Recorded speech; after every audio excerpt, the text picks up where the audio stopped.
and no wind factor at all. Here's Dan Meyer's kick. Destroyed it. It's short. Being taken by McCoy at the 15-yard line. McCoy gets good run back yardage to the 28-yard line. The offensive setup for the Green Bay Packers. Lynn Dickey, Huckabee, the former Michigan Wolverine, will be in there at the tailback spot. Gary Ellis, who can catch it and run with it. Lofton and JJ at the outside. Jefferson had 7 catches against Minnesota in his first game. Kaufman, Stokes, Goforth, McCarrett, Leotis Harris, and Greg Cook, the right tackle. They do have some problems pass blocking. First offensive set for Green Bay. That's Kaufman in motion, the tight end. The drive to Huckabee off the left side. He gets perhaps 1 yard and runs into a lot of purple. Here's the defense. They went to the 34 a year ago. Doug Martin, James Duck White playing the nose, and Randy Holloway, because Mulaney has a sprained ankle, will not play. Good-looking linebackers, Blair, Seaman, Studwell, and McNeil. Blair might have a strained back. We'll watch him closely. Turner, Teal at the corners, Kurtnoff, and Tommy Hannon, and the secondary is really coming around. They're very solid right now. 2nd down and 8. Man in motion is JJ to the top. Stays off the right side. This is Ellis. Gets out to the 34. Dragging people with him. Studwell making the tackle. Big Scott had 8 unassisted tackles against the Atlanta Falcons. A very tough loss for Minnesota. A game they could have won. They just let get away, didn't they, Raj? Boy, they sure did. It was a tough game. The psychology of it worked against them, losing in the second half after having such a good first half. You know, Green Bay they want to run the football. They want to get a running game going. That'll help their pass protection, because that has been a weak spot for them. And as we mentioned, Dickey was sacked 8 times against these same Vikings not too long ago. 3rd down 4. They're not a good 3rd down conversion team. Dickey back, getting one at a time. And it bounces, almost intercepted by Jeff Seaman. The ball was in and out of the hands of Harlan Huckabee and should have been caught for a 1st down. What might have been. Dickey had the time that time.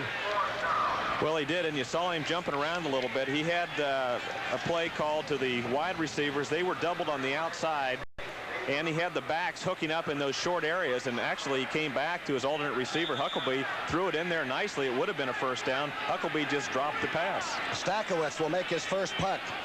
The rookie, the high draft choice, sometimes good, sometimes average. And back is Eddie Payton, Walter's big brother. A bad kick off the side of the foot and low. It'll be returned. Nope, it may just be allowed to bounce. And Minnesota gets great field position on the very first shot out of the box. It's going to be on the 38-yard line, a 27-yard punt. Here's the Minnesota offense, and they can tool it up. A good, solid offensive line. It's Kramer, Ted Brown. He had 109 yards rushing against Green Bay the first game. Ricky Young, Ahmad Rashad, and Sammy White. Sensor, the tight end that's out of sight. Riley, Huff, Swilly, Wes Hamilton, and Ron Yeri. They are a solid offensive line.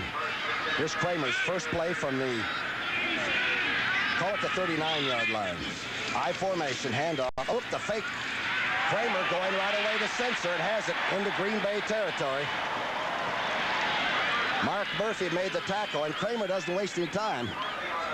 Oh, he sure doesn't. Here's the play-action fake right here. They're faking the ball inside. That holds the linebackers, and Sensor hooks in that area over the middle and makes a nice catch. He was tightly covered that time by, I guess it was John Anderson was in on the play. But the play-action fake is a good play against the 3-4 defense. You hold those linebackers just a tad to play for the run, and you got some open area in that 10 to 12-yard zone. And of course, Sensor has now 61 catches. Here's the toss. Back to Ted Brown. He's got a good block by Yeri. And Brown rolls inside the 40, and a flag is down. A good-looking running back, Ted Brown. When he's healthy, the Vikes seem to have the good rushing game as well. It's going to be holding against the Vikes. Well, that was called very quickly, so someone reached their arm out immediately. You have to get around that corner, and you have to stop pursuit, the force man, and someone probably hooked either the tight end or someone in that tight wing set. Here's we'll Pat see Haggerty. right here. Pat Haggerty's a man. Holding, number 81, offense. Mr. Sensor, the tight end, wrapping on. Well, his job is to... Here's the defense now. Up front, Butler is probably the best defensive lineman. Terry Jones, Ezra Johnson starting for the pass rush. Good linebacking. Anderson, Wingo, Cumbie, and Douglas are all hitters, and they can move. The secondary, Mark Lee, McCoy at the corners, Mark Murphy and Maurice Harvey improving safety men. They're pretty good back there. First down and 20 now. Kramer back to throw. He's being rushed. Dumps it off. It's in and out of the hands of number 34, Ricky Young. Down and 20. Terry LeCount is in now. Rashad and Sammy White are out to the left in sort of a trips formation. Kramer looks like he might be checking it off. Here he is, back to throw. Quick setup, keeps dancing, finds a receiver. That's Brown right at midfield. Barely into Packer territory. George Cumby grabbed him right away. The third down and 13 called by Kramer. Tommy Kramer going high, wide, is caught. Wide open is Rashad. He's going to score. The underback, Maurice Harvey, made a gamble on the catch. And wide open's number 28. His third touchdown catch in the last 2 games, and this one's just getting started. Well, that was poor judgment on Harvey's part, and also a good play by Kramer. Watch Kramer look him off right here. He kind of looks to the outside, and then he lays it deep. Harvey made a gamble and came up underneath. Rashad stopped, and his job is to take away the deep threat. Of course, Rashad scores, and it's all on Harvey. Mike McCoy came up short. Kramer looked at Rashad in that short area. Harvey went for it. It's really a good job on Kramer's part that time, looking Harvey off. A 50-yard touchdown pass, the 6th touchdown reception for Rashad, and Dan Myers kicking out of Nord's hole. A new holder. It's down, it's up. This one's good. And now Dan Meyer will kick off from the 35. Turdell Middleton and Mike McCoy waiting for it. McCoy has about a 23-yard kickoff return average. Young man from Colorado. Here's Dan Meyer's kick. Straightaway basic kick, and it's short at about the 10-yard line. It's bounced. Middleton now picks it up. Turdell Middleton gets a hole up the middle and works his way out over the 20-yard line to the 21. Especially early in the game to let Minnesota get out of the bag so quickly. First down and 10 on the 21. Back to throw Dickey. He has a lot of time going to the outside, and out of bounds is Huckabee. Matt Blair was right there, and Huckabee just didn't get the sidelines under his shoes.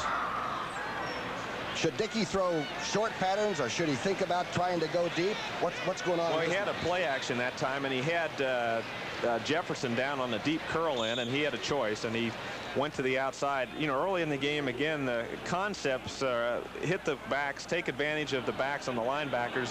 The linebackers then start playing tighter, then you can go downfield. If you start downfield immediately, you have those linebackers that become a factor, especially later on in the game. Of course, play pass action is only good if you can rush the football.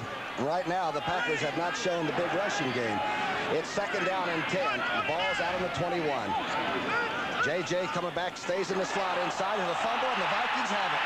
The Vikings have the fumble as Dickey pulled away from McCarron, and Duck White, the nose tackle, makes the recovery.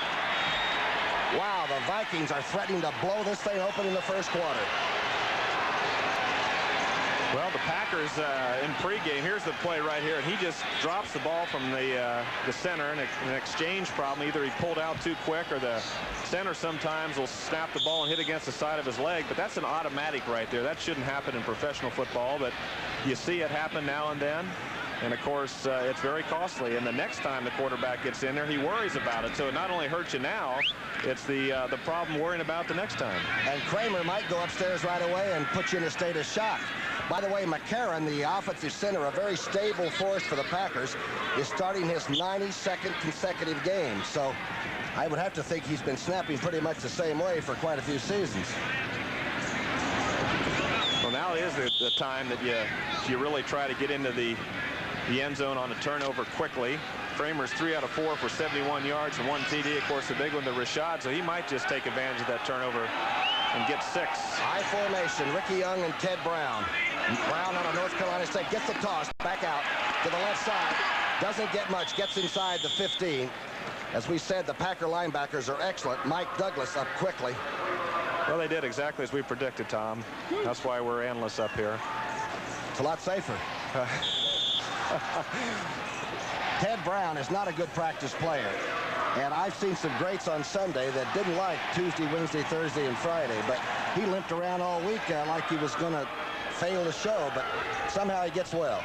He was beat up in that Atlanta game and rested during the week. But game day, they say he's as as tough and gritty as anybody on game day. Second down 5. Kramer flagging it. Going for 6. It's a touchdown. He flagged the ball. Kramer, with the quick feet and the quick arm, has Joe Sensor, the Westchester State #6 round draft choice. Got to be one of the greatest of all time. And he picks up the touchdown. Well, here it is. Kramer is again looking for the tight end. He pumps deep to the outside, comes over, lets Sensor get around the linebacker, and someone tripped. I don't know. Willie Teal got over there late, but it looked like one of the linebackers tripped, either Cumbie or Wingo. And Sensor found the middle of that seam right there. And it's tough when that linebacker is responsible for that short area. And he tripped, and Kramer took advantage of it. He's becoming a folk hero. His 7th touchdown catch this year for the tight end, Joe Sensor. Dan Meyer's kick is good. And suddenly, what looked like it was going to be a tight game might be a rout. It's 14-0 Minnesota. And the Pack ain't got much. Only the coach could play. Bart Starr. Well, Bart is really in a situation right now, the way the season's gone. He's had his ups and downs, and there's the controversy as far as where he's going to be and if he's going to stay with Green Bay. And today was a big day for the Packers. They were ready. I talked to them before the game, and to get off to this shaky start, they're going to have to really have a comeback. Freddie Nixon with a good run back from the 10 to the 30, and the Packers do have decent field position and will get another shot at it. The reason they're going to have the comeback, Tom, is when you have to throw the football, of course, and their offensive line has given up some sacks, you're in trouble. You need to mix up the run and the pass a little bit to get those big passing plays. You're going to have too much pressure on you. So right now, 14-0. The Vikings can tee off. That Cincinnati score was a Kenny Anderson to Pete Johnson pass, the fullback. Buffalo with a Ferguson to Butler touchdown pass has Washington down, and here's the toss back to Ellis. Ellis gets outside, gets away from 2 people stiff arming, and picks up some yardage right into his own bench, into the Green Bay bench. Both teams on this old natural turf ball yard are on the same side of the field. Roger, did that ever bother you when you with Dallas coming in here? Well, here's the penalty also, Tommy. It can. It just depends on, you know, if you're at the far end of the field and you have to send the specialty people in on 3rd downs and you don't get them in time, of course, it's a problem, but you can adjust to that. Green Bay was worried about it because they like to bring in a lot of people on 3rd down. Illegal use of the hands. Number 81. Offense. Now, nothing's going right now for Green Bay. Harry Lewis, the young man, the rookie, illegal use of the hands. How many ways can you err in this game and live? They're down 14-0 early. 10:25 still left in the first period. 3rd possession for Lynn Dickey. Remember, he's got James Lofton and Johnny Jefferson as his 2 outside receivers. You've got to be able to find a way to get the ball to one of those guys. Well, that's the positive thing. The other thing is you got to protect the quarterback when you know you're going to be throwing the football. Minnesota has got a good pass rush, especially when they send Blair or McNeil, their linebackers. Pat Haggerty making some kind of a instruction, and it's now 1st down and 20 for the Packers. On the 21. Here's the fake. Fakes the screen out to the left, and now screen right. Ellis has it and has some blocking. Pretty good defensive play, and Ellis gets out over the 26-yard line. Tommy Hannon, the safety man, making the tackle. Looked like it was going to go for big yardage. Well, it did. Here's the play right here. It's a fake in, a fake to the left, and he comes back, and you have the people pulling out, Leotis Harris and Goforth, the Larry McCarron, the center, but it's a good job right there by John Turner. He really gets off the block and forces Ellis to the outside, and Hannon's able to clean up. So it really wasn't good blocking, even though you had blockers out in front to let a cornerback pretty much stymie the play. 2nd down and 14. Ball's now on the 27. Packers shocked with 2 touchdowns. Bang, bang. It's 14-0. Kaufman moves back to the left side. Here's Dickey now. Play action, gets back. He's got time. Overthrows. Almost intercepted, and the flags are flying. Well, you know, they're call offensive interference, I believe. I think they're going to change their mind because that ball was tipped. Number 27, John Turner, they're going to call it. But once the ball is tipped, then he hit the receiver. I don't think they'll give it to him on a penalty. They shouldn't. Matt Blair is up there pleading the Minnesota case. It went off his hands. Well, he's got a good case. Offensive interference. I bet they change their mind. They'll change their mind here, Tom. Defensive pass interference, number 27. First down. Well, I guess they're not going to change their mind. Number 27. The ball was spiked. There it is by Blair. See, there's the tip. Now, the referee is saying on that judgment right there is that he was hit actually before the ball was tipped, but that is extremely close. Now, he definitely was hit, but to me it looked like after the ball was tipped.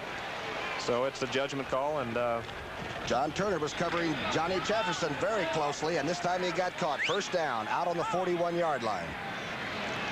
Under 9.5 minutes left. JJ is out to the right, and James Lofton, maybe the most dangerous receiver in all of football, is split out far to the left.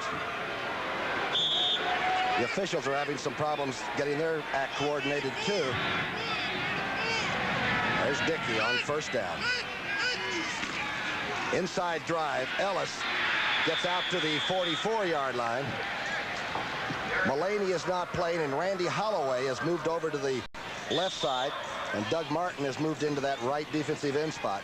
Ellis is some athlete, though. He can catch it. He's a pretty good inside runner, and they actually got him, and the Rams cut him a year ago. Well, the Rams had those holdouts in training camp. They came into camp. They really didn't give Ellis. They liked Ellis. They just had to get rid of some people, and they got rid of the wrong guy. This Gary Ellis has had over 600 yards rushing, 47 receptions, and he's been the stalwart in the Green Bay backfield. The man you're talking about, Roger, just gets away from one tackler. Seaman gets a shot at number 25, forcing out of bounds, Curtin off. It's going to be short of the first down. He's a good-looking outside runner, too. I think that might be the big surprise, that he has the speed to bounce outside. Well, the Vikings were very worried about him. The last game they played, Ellis was not in the game. The Vikings have a lot of respect for Ellis, and they feel that's one of the real steals in the league, getting him from the Rams. And it's a concern for the Viking staff when a team picks up a player like that in your division. The Vikings, of course, are very tough at home. They're 5-1 here this year and lead 14-0 on a clear, cool day, about 33 degrees. It's not a factor. It's just nice. Third down and 2. Short pickup now as JJ flies through. The drive. That's Huckabee. Huckabee breaks out. There's a flag thrown. That's holding. Huckabee gets to the Minnesota 40. Kurtnoff making the tackle, and it looks like it was thrown right in the offensive line. It's right around the center guard position, probably McCarron or... These referees are getting a lot more accurate now. They're actually throwing the flag at the guy that did the deed. I used to try to eat the flag. That didn't work either. Boy, Dickey's having a problem getting anything going. Usually you can tell the guy that did it, he puts his head down also. Holding, number 54, offense. Larry McCarron, the veteran offensive center. Yeah. Here's McCarron, number 54. He's got his hands inside, but maybe that left arm is around the back. Now, as long as you keep your arms inside, they won't call it. But if you get your arms outside of the arms of the defender, they'll call it. That time, that looked a little suspect to me. Sure did. Third penalty against Green Bay. Kaufman going in motion. Whoops. It looked like Martin might have jumped offside. Dickey's got a free one heading for JJ, and it's underthrown and out of bounds. Looked like big Doug Martin out of Washington might have jumped over and... Offside, defense. It's Pat Haggerty. I'll give you the officials. Pat Haggerty, Dave Moss is the head linesman, Terry Gerke is the line judge, Walt Peters the back judge, Jimmy Poole the side judge, Dave Perry the field judge, and Bob Lewis. Cast of thousands. Here's Pat Haggerty. Offside, 79, defense, third down. A third and long, 3rd and 7. Haven't gotten the ball to Lofton yet. Not only one of the fastest receivers, but he can jump over the bleachers. Got to find a way to get it to him, too, They've got to get it to Lofton Jefferson, especially the quick way Minnesota scored. There's going to be a lot of points in the Vikings that Green Bay is going to have to keep up. They're going to have to get the ball off from Jefferson. Minnesota's not a big blitzing team, but they're crowding the line of scrimmage this time. Here comes the 4-man rush. Almost intercepted by number 45, who came across making a good play, Tommy Hannon, trying for Kaufman down the middle. One thing unusual about that play, they had Jefferson coming inside, and the safeties were going back to the outsides, but without a wide receiver threat to that one side, they can close in that middle. The concept is to have wide receivers to the outside to tie up the safeties and send that tight end down the middle, but that was very clogged up in the middle with Hannon and Knopf, and there wasn't much of a chance by Kaufman. He almost got the rebound off of Hannon, though. Ray Stachowicz, his second punt. His first one was a 22-yarder. Eddie Payton is waiting for it. This is a good kick. It's hanging. Payton at the 19. Eddie Payton now reversing, gets a little bit of a room, and now he's pulled down at the 27-yard line. Good coverage by Green Bay on Stachowitz's punt. And the Packers have held. Cumbie made that tackle. And so far, Minnesota's made all the points. Metropolitan Stadium. Of course, the Vikings will be moving into Hubert Humphrey, the late Hubert Humphrey, the great senator from this state, the downtown indoor dome facility. But right now, we're outdoors on natural grass. And this young man can go indoors or outdoors. Tommy Kramer. Back to throw on 1st and 10 from his 20s. It's a lot of time. Finds, I believe, Brown.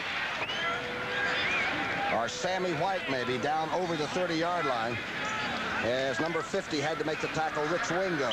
That was Sammy White's first catch of the day. Well, Tommy's learned a lesson that he's admitted himself.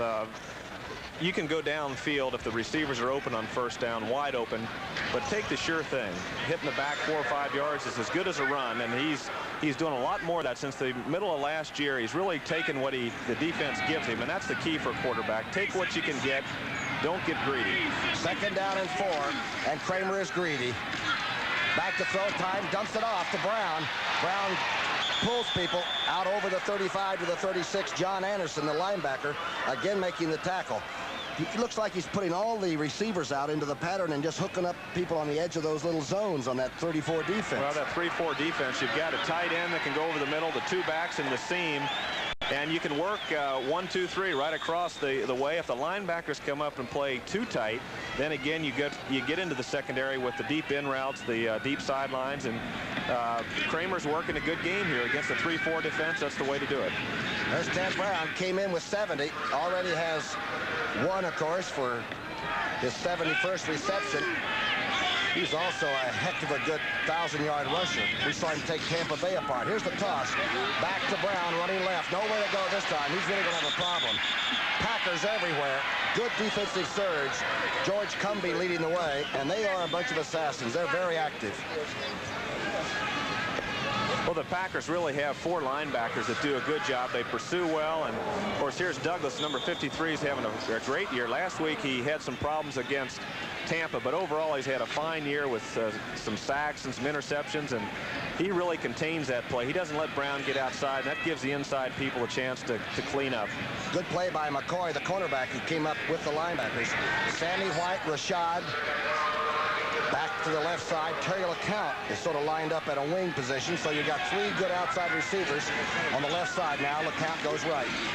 Kramer sort of sprinting out to his right. He's going to throw back on a screen to Brown. Brown gets 1 block and gets hit, breaks a tackle, still breaking tackles, and gets to the 46-yard line on a supreme effort. The 200-pounder just kept it going. Murphy finally making the tackle. Well, Ted limped around all week. This time he's sprinting out to the right, fakes a little bit, throws back, gets the momentum of the Packers going one way, comes back the other way. A good block that time by Jim Huff, or Wes Hamilton, number 61. And that brings Brown into the secondary. Guy that limped around during the week doesn't look like anything's hurting right now. And he runs right over a good linebacker. He ran through George Cumbie, the linebacker here. Kramer's just looking back. Not a whole lot of pressure on him that time. He wanted it that time, didn't he? So no. He could dump it, Terry right? Jones, one of those people coming in, and he did a good job getting rid of the ball. 1st and 10 on the 46, straight ahead for just a couple. That's to make everybody sit down and play honest again. Ted Brown, straight ahead. We saw the Vikings take on Tampa Bay, which is a very physical team. And the Vikings never look like they are, but he had a tremendous rushing day, 129 yards or something, and they were very physical, the Vikings were, against Tampa Bay. Few scores. Cincinnati now, 2 Kenny Anderson touchdown passes, the latest one to Collinsworth, and they're giving Cleveland a real beating early in that game in Cleveland. Pittsburgh leading Los Angeles 7-0. New England on top of St. Louis 7-3. Sam Cunningham just scored a touchdown.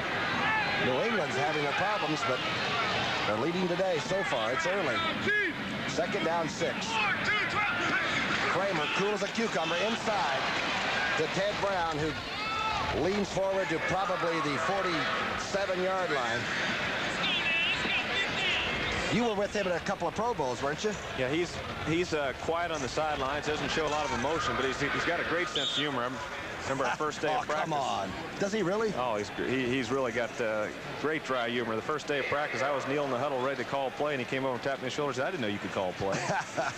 And it was all downhill after that with Bud Grant. He really... that may be a secret. He wears very well. Win or lose, he really protects his team and his assistants. Yeah, he's a very personable guy. 3rd down and 2. 3rd and 2 short. You got to be careful with a guy like Tommy Kramer. Too much time. He let it go. He tried to check off, didn't he? Tried to check off to 2:34. Yep. How about this bandito Kramer, though? He's something, isn't he? Well, he's got sort of a reputation as a guy in the fast lane. Doesn't he?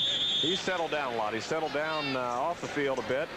And as a quarterback, since I guess the second half of last year, he's played as well as anybody in the National Football League. Very disappointed in his performance last week. He had some open receivers. He threw 4 touchdown passes, but he also had 4 interceptions against Atlanta. And he came out the second half, and they couldn't move the ball, and that gave Atlanta a new life. And he's been really upset about that all week. A 5-man rush coming on in the blitz. He steps inside, gets hit, and still delivers it.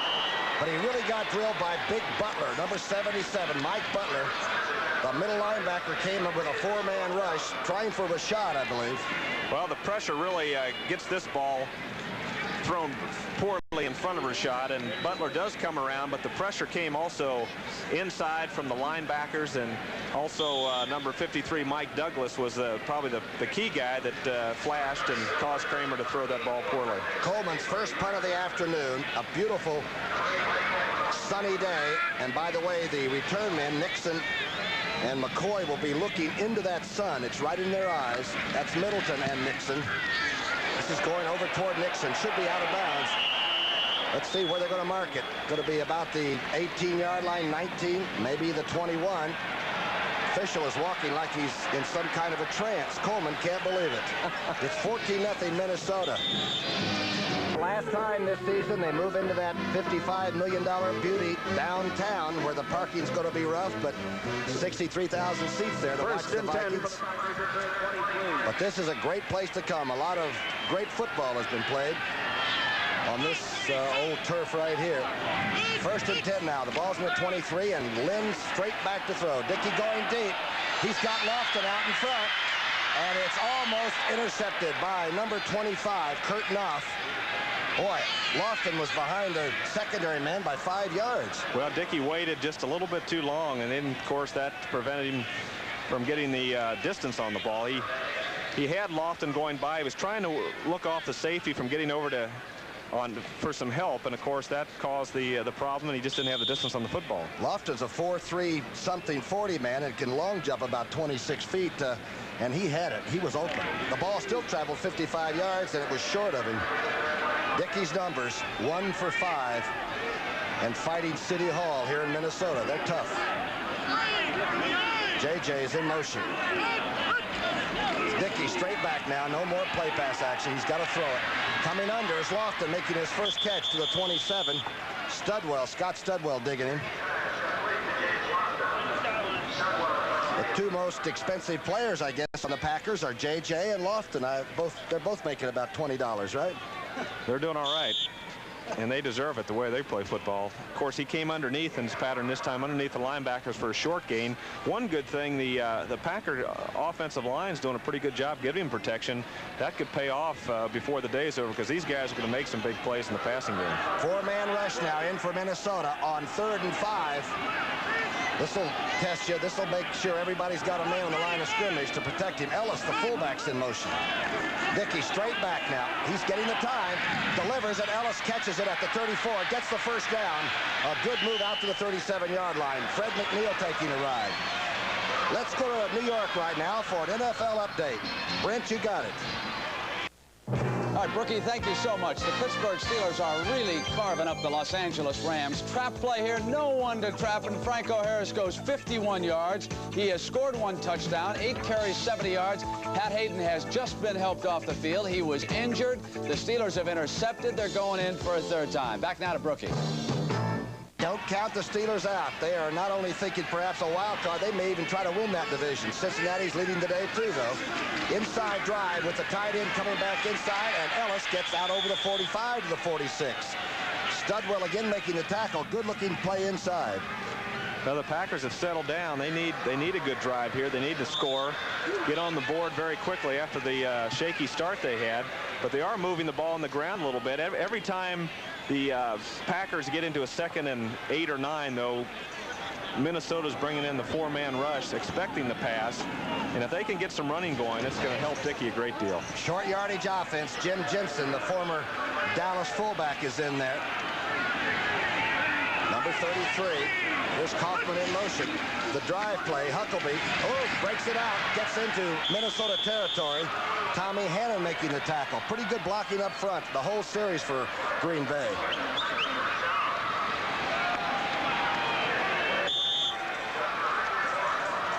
Makes a big difference now when Lynn Dickey has to fire off one of those rounds passing when you rush the football a little bit.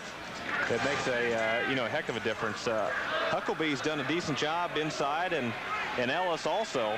I think the passing game also is going to be vulnerable against Minnesota going to Kaufman, the tight end, because they're doubling both wide receivers. Dickey has time, throws it, and Lofton makes a circus catch on the outside, gets the feet down, and he's at about the 36-yard line. John Turner couldn't do anything about it. Well, the good part in that play was the ability of Dickey to get the ball out there in good shape, keep the ball out in front of the receiver. A little bit of a half roll, short drop, but Lofton does keep those feet in bounds, and that's a sign of a great player. He knows where he is at all times. And the Vikings are not a big interception team, are they? They don't really have very many in the turnover department. I think they've got 10 interceptions is all. With their first good drive of the day. Toss back to Ellis, the fullback going left. Steven tackles him from behind, but Ellis picks up 4 or 5 more. The closing seconds of quarter number 1, and Green Bay suddenly has shaken the lethargy that had them sort of tied down. Looks like but the first play of the second quarter has the Packers driving. Dickey's got him on the 33. Straight drop back now, no play action pass. Going across the middle, and Johnny Jefferson is knocked away from it at about the 17-yard line, and J.J. still doesn't have a catch. Matt Blair shook him loose. Well, Matt Blair did an excellent job this time. Again, the safeties are back, the cornerbacks are up, the middle is vulnerable, but Blair gets enough drop, enough depth, and he gets in to give the safeties some help right here. Right there, he's in front of it. And nice play by Blair. Boy, he's a big horse, too, you know, at 230 or 228. Well, 6'4". He's had 5 sacks this year, so he likes to blitz from that offside. Also, he's a leader on that defense. A big play. 3rd down 6. Kaufman in motion, the tight end. Straight drop back, faking the draw a little bit, going up over the top. Intercepted. Intercepted by Terry Hannon at the 7, and he's dragged back to the goal line. Straight back out of his own end zone. Dumps it off to Sensor. Sensor gets to the 13-yard line. Rich Wingo making the tackle, and this young man is fearless. He believes in his receivers, and that helps a great deal. That time, again, Sensor, they're nickel and diming Green Bay to death, and those linebackers on Green Bay, who are doing a good job this season, they really have a tough assignment trying to stop Sensor and those 2 running backs and the short passes that Kramer's throwing. 2nd down and 2 inside. Brown, I don't believe he gets anything. Butler and a couple of other Packers throwing almost to the end zone. Looked like he's getting a little bit aggressive and downright ornery. It's a 3rd down call, 3rd and 2 out on the 12.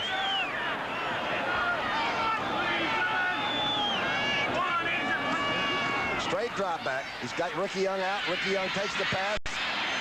May not have gotten enough for the 1st down. He was quickly tackled there. Well, in a case like that, that's really Ricky Young's fault. He needs to get to the 1st down depth before he makes the break on the linebacker, and he made his break on Wingo too short. Wingo was right there, did a good job. He's going to call in Coleman to do the punting.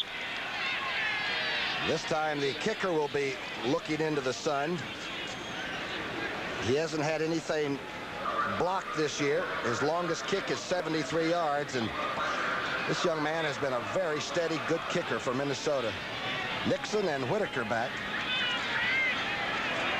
in Green Bay territory. The Packers had the interception stop their shot for points, and they'll get the ball back. Here's Coleman's kick. It's not a great kick. It's off to the side. It's going to roll into Green Bay territory, and the Packers are going to put it in play at about the 44-yard line. Coleman's not happy with it. I'm not so sure Bud Grant is either. But that scoreboard is Minnesota 14-0. The great person, the beleaguered coach, trying to sort of keep that leaking ship upright right now. A 5-17. Dickey on first down and 10 from the 44. Straight handoff to Ellis, and the flags fly immediately as Haggerty steps in dropping. Yellow flags are flying. In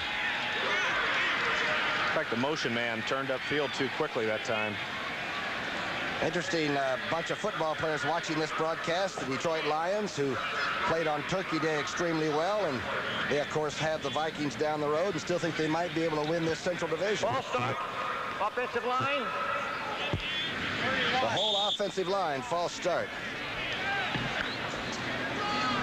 First down and 15 now. Hoyle's law, huh? Whatever can go wrong, can go wrong, can go wrong. Here it is, Dickey now on first and 15. Throw setbacks. Long collie, straight drop back. He's got time. Throws outside, and Ellis somehow makes the catch for probably a yard loss as Hannon really stuck him. The young safety man came up and really made a tackle.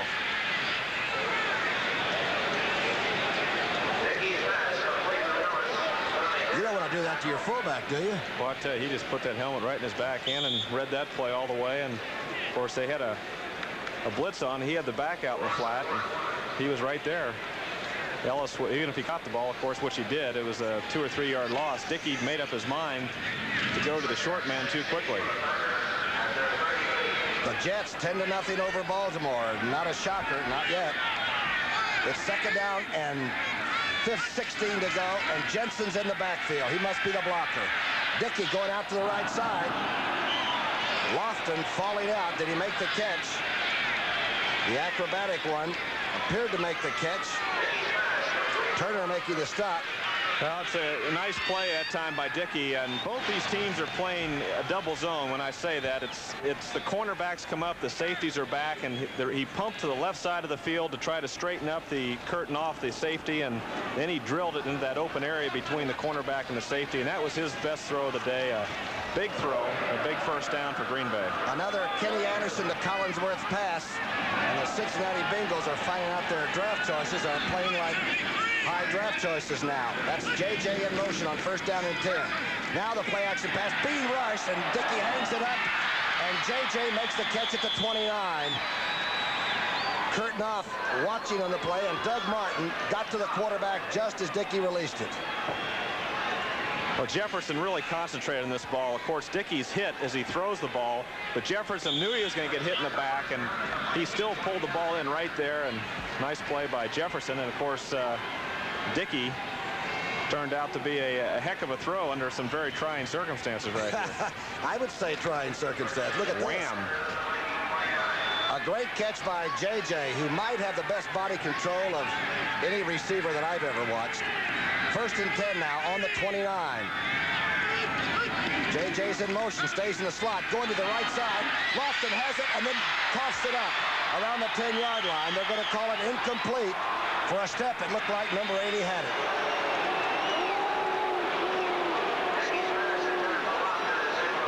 Well, the ruling, of course, you have to have both feet on the ground when you catch the football to have possession, and I'd like to see that again. His right foot hit, and looked like his left foot hit, and then the ball popped out. Seaman made the poke check and got the ball out. Yeah. Pretty close. The Packers are lucky they called it incomplete because the Vikings came up with it. Here's Dickey back to throw. He's got time and throws for Lofton. This time he catches it at the 11-yard line. But he's been throwing the ball with some authority now, and also getting good protection.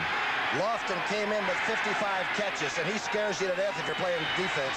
The first down drive by Huckabee bounces off and gets to the 5-yard line. The Wolverine that time hit the hole in a hurry. And this team, the Packers, really miss Eddie Lee Ivory, the young man from Georgia Tech that got the knee torn up this year in the opening game against Chicago. He is one of the very fine running backs. And I think Bart Starr's team really misses him. Works in the league, and without him, it's tough on the ground. Here's the play inside the 5. Jensen carrying, maybe got a couple. The crowd now coming to life. There's no 14-0 blowout. In the 3rd down and 2. On the 3. 3rd and goal.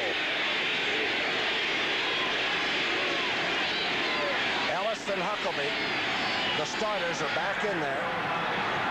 And the crowd is yelling, defense, defense, defense. Huckabee's in motion. Dickey back to throw, rolling to his right. Now he's trying to dump it over, and it's knocked away. Number 25, there's a flag down. Defensive pass interference in the end zone. First down, 1 yard line. I think Bart Starr's glad. There's one thing about Bart, he accepts the responsibilities and gives it his best shot. It's 1st and goal. Packers have been shut out so far. We're in the 2nd period. Here's the straight handoff. Huckabee's got it. Straight ahead, covering up the ball. Huckabee scores for Green Bay, and I don't see any flags. Touchdown for Green Bay all year. Here's Jan Stenerud. Stokowitz is holding the young kicker, and it looks good. It's going to be fairly short. Kicking away from Eddie Payton. Number 49 has it coming back out. Keith Nord.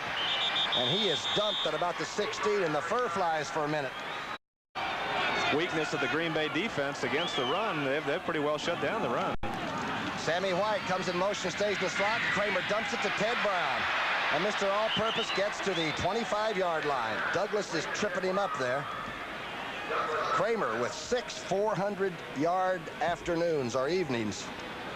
You like him? Is he about as good a reader as there is around? Well, he really is. He's got a good handle in the game. Les Steckel was telling me, who handles the quarterbacks, that Tommy really has a feel for what's going on. It's like a camera coming into focus. The more experience you have, he sees things.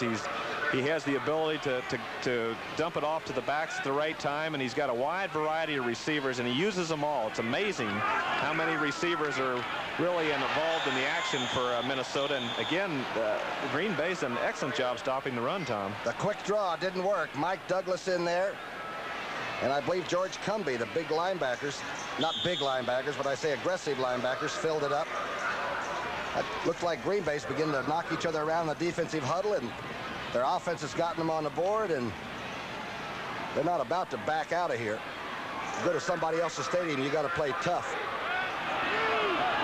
3rd down and 3. Ball's on the 23. Kramer, straight drop back. He's got everybody out, and he's being sacked. From the outside, Mike Douglas, number 53, came and hit him a good lick. Oh, Mike Douglas, 6.5 sacks coming in this game. That's 7.5. That's that weak side linebacker coming, and he's come strong. He's in the mold as far as the weak side linebackers in the league right now. The Hugh Greens and the Lawrence Taylors playing from that 3-4 defense. They really have a shot at the quarterback, and if a guard doesn't pull out in time, in that case, Dennis Swilley, the center, was supposed to pull out. He didn't get out in time, and if you have a back trying to block him, sometimes these big linebackers run over the back. That's why they're getting a lot of sacks. Okay, Roger, here's Coleman now to punt. His last punt was not a good one. They're coming for a block. This is not a good punt either.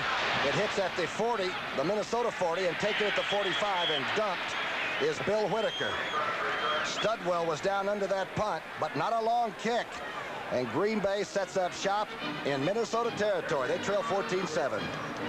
A shaky start. Of course, he's getting some of that rust off. He hasn't played since November the 8th, and he's pretty well putting the ball in the money, especially the last drive. And great receivers. The fake draw, the fake screen left, and he's going deep. Going for, intercepted. A great diving interception by Kurt Knopf. A tremendous play as Huckabee looked like he was open till the ball was thrown. Seemed like he waited just a little bit too long that time. Huckabee also got deep, and of course, there's the penalty right there. Going to replay of the down. Offsetting penalties. Well, I tell you, that flag was hidden. I didn't see any flag at all, and it was right smack on the 50-yard line there. So that's a big break for Green Bay. No, maybe it's against. Studwell's trying to get it clear with Haggerty. It's like a double foul. Now Haggerty's talking to Kramer and trying to keep control of this game right now. He's among the purple. What's Kramer doing out there? Is he playing weak safety? I don't know. He's out there. Unsportsmanlike conduct during the play. First down, it's a replay. Unsportsmanlike conduct during the play. Nobody was identified. As the plane overhead takes someone toward the Orient, we're wondering about who it was that was unsportsmanlike. Look at Kramer. I tell you, he's learned that from Tarkenton. Tarkenton was a competitor. He used to be out the middle of... How about from you? Well, I never got out there and with my defensive team to argue over penalty. Kramer's just right out that defensive huddle arguing over that. You were always arguing with Tom Landry. That's you didn't have time to argue with anybody else. Well, they didn't tell us who the poor sport was, but there was a poor sport out there. First and 10 on the 44. Huckabee finds a little bit of a hole and gets almost to the 40. Duck White making the stop, along with Matt Blair and Studwell. Solid-looking football team. They look funny sometimes on offense, but they move it against everybody. They took the Eagles apart here at this stadium a few weeks ago, and Dick Vermeil told me he could not believe it. He looked up and they were down 21-9 and didn't realize they were out of the game yet. They were. Second down and 7. The drive to Huckabee. Ooh, good play by Matt Blair, who just ran over Ellis, the fullback. I'll tell you, Blair was on a blitz that time, and as you said, he ran right over Ellis. Ellis didn't even get a chance to block him. Blair was on top of him so quickly, and of course he shut down the play to Huckabee. Martin and Cook involved in the unsportsmanlike, which means that Martin must have hit Cook on the side of the head or something unsportsmanlike. Oh, they're poor sports. There's the conversion ratio for the Packers. They're not very good at it this season. They're in the 30% bracket. This is a big one. 3rd down and 6. 5 minutes left before halftime. The rush is on. The blitz is on by Minnesota. It's handled. And jumping, trying to make the catch is J.J. John Swain and Tommy Hannon right in there. They sandwiched the receiver in between, and the ball came out. Well, they had the blitz on, and again, this is the kind of play that Jefferson will make. The guy that really broke it up was Hannon, though. He was going to crack Jefferson just about the time the ball got there, and of course Dickey got cracked a little bit. But Hannon really broke up that play, and Jefferson has made those before, and the Pack needed a big play at that moment. They didn't get it. Stakowicz now will try to nail one into the corner. He's kicked 10 of them inside the 20. Charlie Ani is snapping the ball. The Vikes are back waiting to get their hands on that hog biter. To the left side now, trying to dump it. Well, it's a good-looking kick. About the 9-yard line. Looked like a Willie Mosconi carom shot. Stakowicz does his job. The Vikings get the ball, but they got a long way to go. Should be a good fight. Kramer's 10 of 12 for 124 yards and 2 touchdowns. Ball's on the 11. Here's the inside handoff to Brown, who is hit immediately, and the Packers are really controlling the line of scrimmage right now. Mike Douglas in there, along with Wingo. See, I'll tell you, Douglas has been all over the place. That last series, he was involved in all 3 plays to stop the Vikings, and he's right back in it again. And the Tampa Bay team really ran the socks off the Packers a week ago. They had over 200 yards rushing. Of course, from one week to the next, you get a good game plan and you get fired up. I don't think the Packers like the Vikings a lot. That's sort of an old traditional blood trickles down, as they say in economics. Don't you think that? Well, there's that rivalry in the division. They know each other very well, and of course this is a big game for the Packers after the Tampa Bay loss. They got their pros. They want to get respect back, and of course Minnesota's fighting for their lives. Kramer under a rush dumps it off. Brown gets out of bounds at about the 6-yard line. They had 3 receivers in, LeCount, Rashad, and Sammy White. There was nobody open, and Anderson put a lot of heat on. Ted Brown against Atlanta, I guess, had one of the finest first halves I've ever seen by a football player. He was catching the ball, running with it, doing everything you could possibly do to pull your team into a 21-7 lead. And then, of course, they let down. They couldn't get those first downs at the start of the second half. They let Atlanta get back in the game, and they lost another tough one on Monday night. Teddy Brown has 7 rushes and 7 yards today. That's how tough the Packers are playing. And as we said, Green Bay's turned on. 3rd down and 14. Kramer back in his own end zone. He's being rushed by Butler. Butler hits his arm and knocks it away. I'll tell you, Green Bay's beginning to not throw insults over the line of scrimmage. They're beginning to handle that line of scrimmage. You know, Butler's a little bit like Ed Jones. Butler's having an excellent year, but they expect even better things from him. So Ed Jones, I know in Dallas in those early years, he was doing a good job, and now he's really into the all-pro caliber, and he's just grown with the team, and they expected those early years for him to dominate the game, and Butler's a little bit like that. It's something he's having a good year, but they expect a lot from him, and of course they're getting it today. I'll tell you, sensational day, Tom. He just beat Ron Yeri, a pretty good pass blocker. Coleman from the back part of his end zone. Whitaker and Nixon wait for it. Fair catch by Nixon at the 38-yard line, and Green Bay is in pretty good shape again. Good defense by the Packers.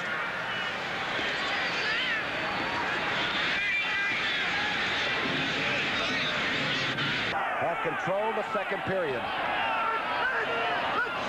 Almost offsides. He gets back. It is offsides. He's got a free one. It's a screen to Ellis, and Ellis drops the ball. Offsides against number 79. Might have jumped. Maybe that's Doug Martin.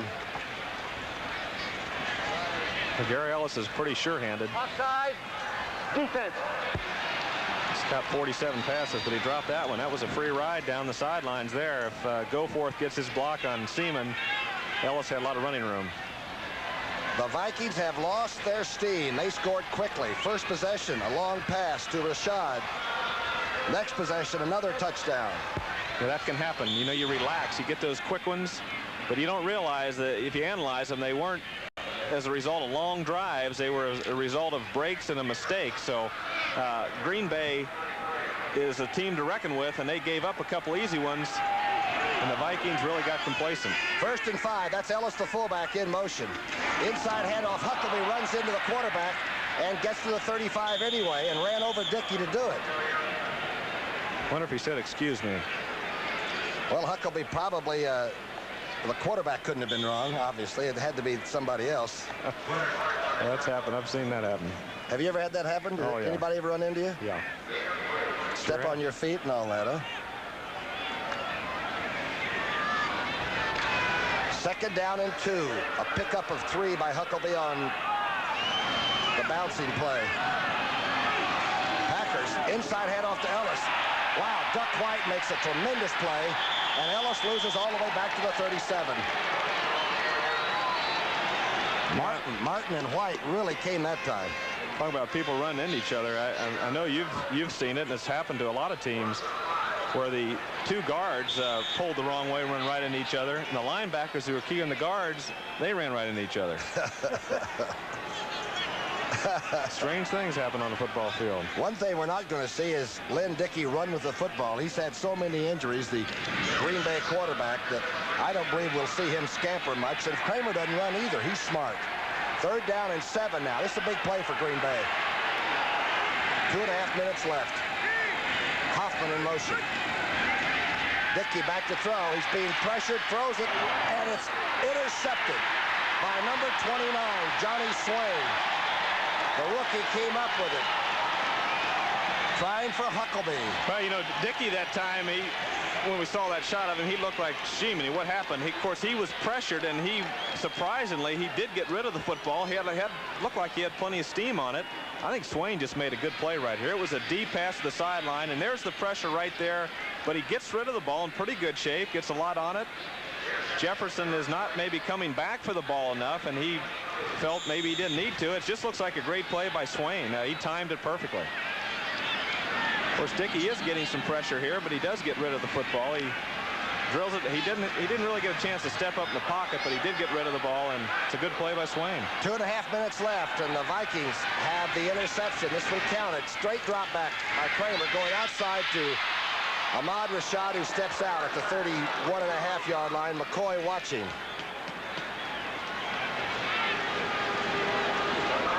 Here's Ahmad on the deep sideline pass, and it's one of the few times they got man-to-man and onto the outside. They've usually been bringing up the cornerbacks to safeties deep, and then Kramer dumps it off to a tight end to the back. So if he has something to the outside, he'll take it. You know, Reichow and, of course, the whole organization, they've drafted a good team. They've got 11 number ones. I could consider Rashad a number one. He was years ago. 11 number ones and 8 number twos on this squad. That gives you a lot of quality, and they're beginning to play like it. 2nd down and 1. That's Sammy White in motion, stays in the slot. Kramer's going to dump it. Finds Ricky Young at the 37, and Douglas finds Young too. When Kramer was drafted as number 1, I remember Tarkenton was a quarterback here, and he was to the Packers in the 2nd period, but only 1 touchdown resulted. Kramer's got the ball on his own 37.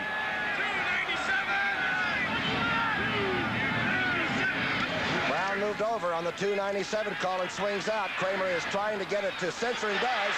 Big Joe Sensor breaks the tackle and gets to the 46-yard line. Good effort by the tight end. Jones, the nose tackle, had to make the tackle on former basketball player at Westchester State.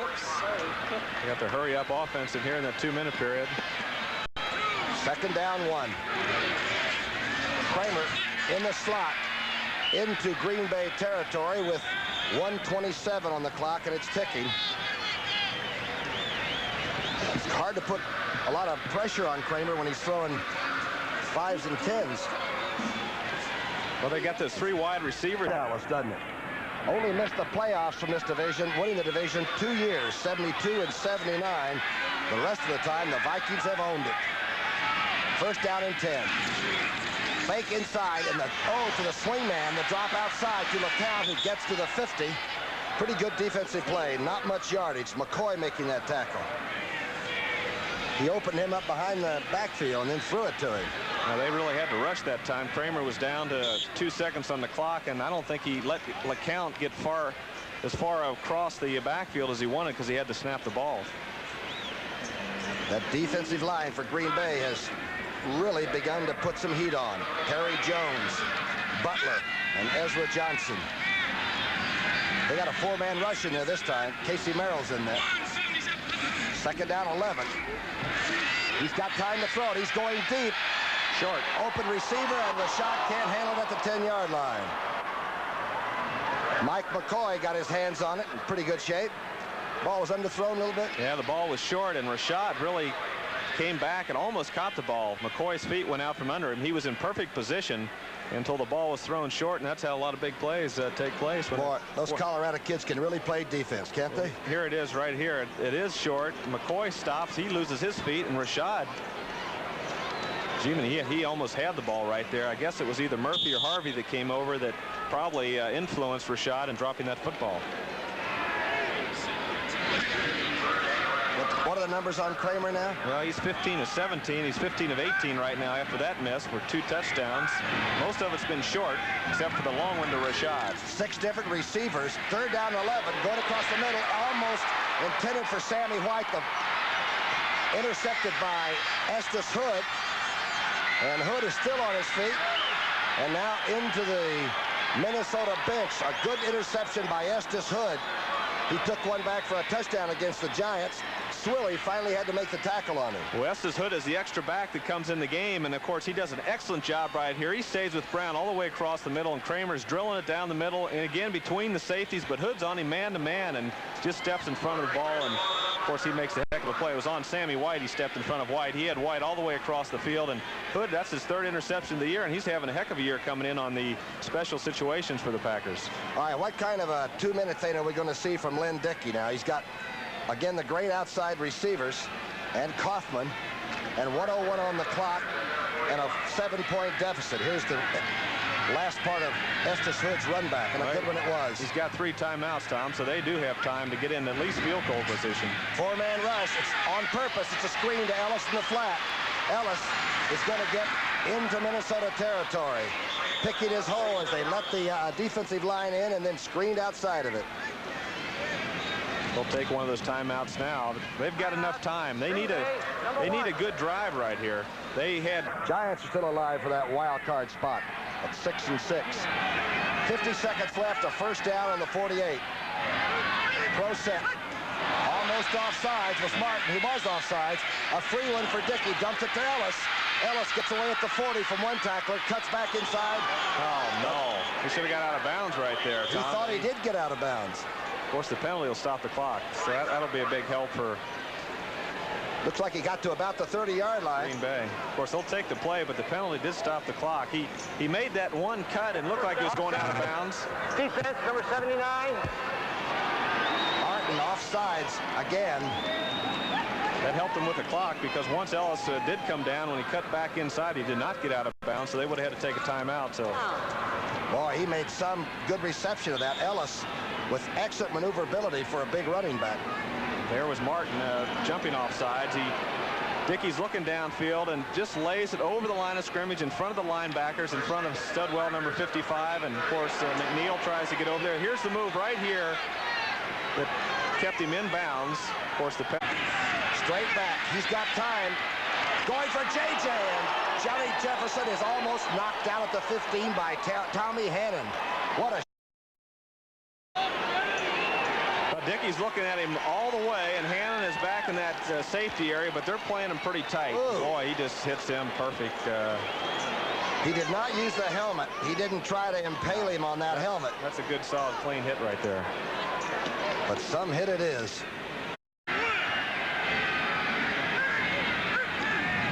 Straight back, keeps the back in for blocking. He's going up for Johnny Jefferson. Jefferson catches the ball in the end zone. It's a touchdown. Jumped right over the quarterback who's covered it. Oh, look at him. Willie Teal. Look at him. He put that ball through his legs. That's the kind of catch, of course, he's been making. He's made them in San Diego. He's made some big plays in Green Bay. Came late in the year. He's only got 23 catches going into this game. But this is what he's famous for, the acrobatic catch. And Dickey pumps to the left, pumps to the right, throws back to the left. Good coverage that time by Willie Teal, number 37. But you saw one of the real fantastic athletes. And phenomenal catch. If he's not worth the number 1 and number 2s, nobody is. Stenerud now. The holder Stacklitz, who has some trouble getting it down. But Stenerud still got it through. The holder. Eddie Payton at the 4-yard line. He gets some room. Eddie Payton breaks out. Now he's being swarmed under. Gets to the 44-yard line. 10 now. 20 seconds left. Kramer back to throw. He's not going to go into a halftime without doing something. Now he runs and throws it on the run.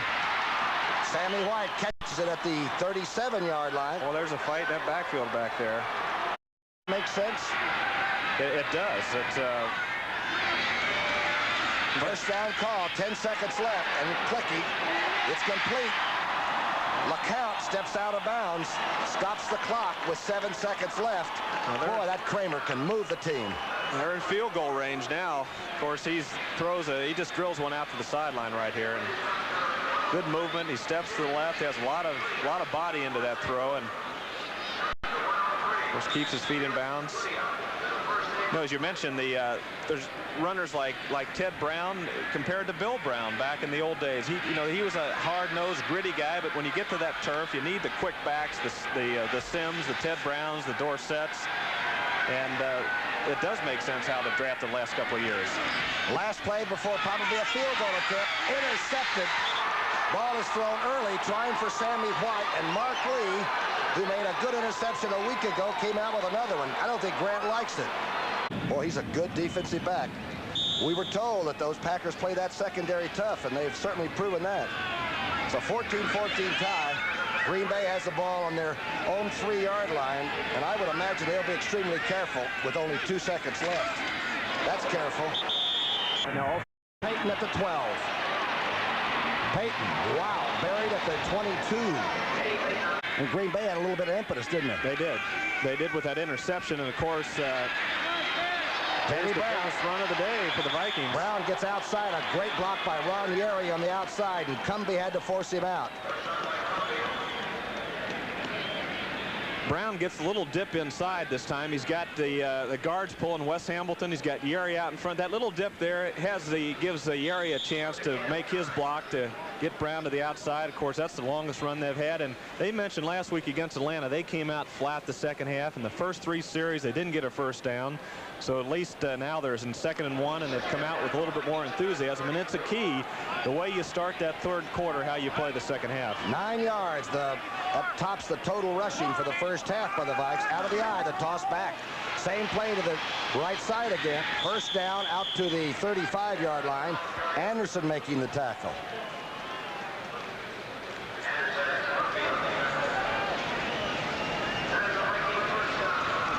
See who did the best job at halftime. Bart Starr and his fine staff are the Vikings, and that's a solid bunch of veteran coaches to try to turn things around. There's a first down. 14-14. Kramer with good numbers, but 2 interceptions.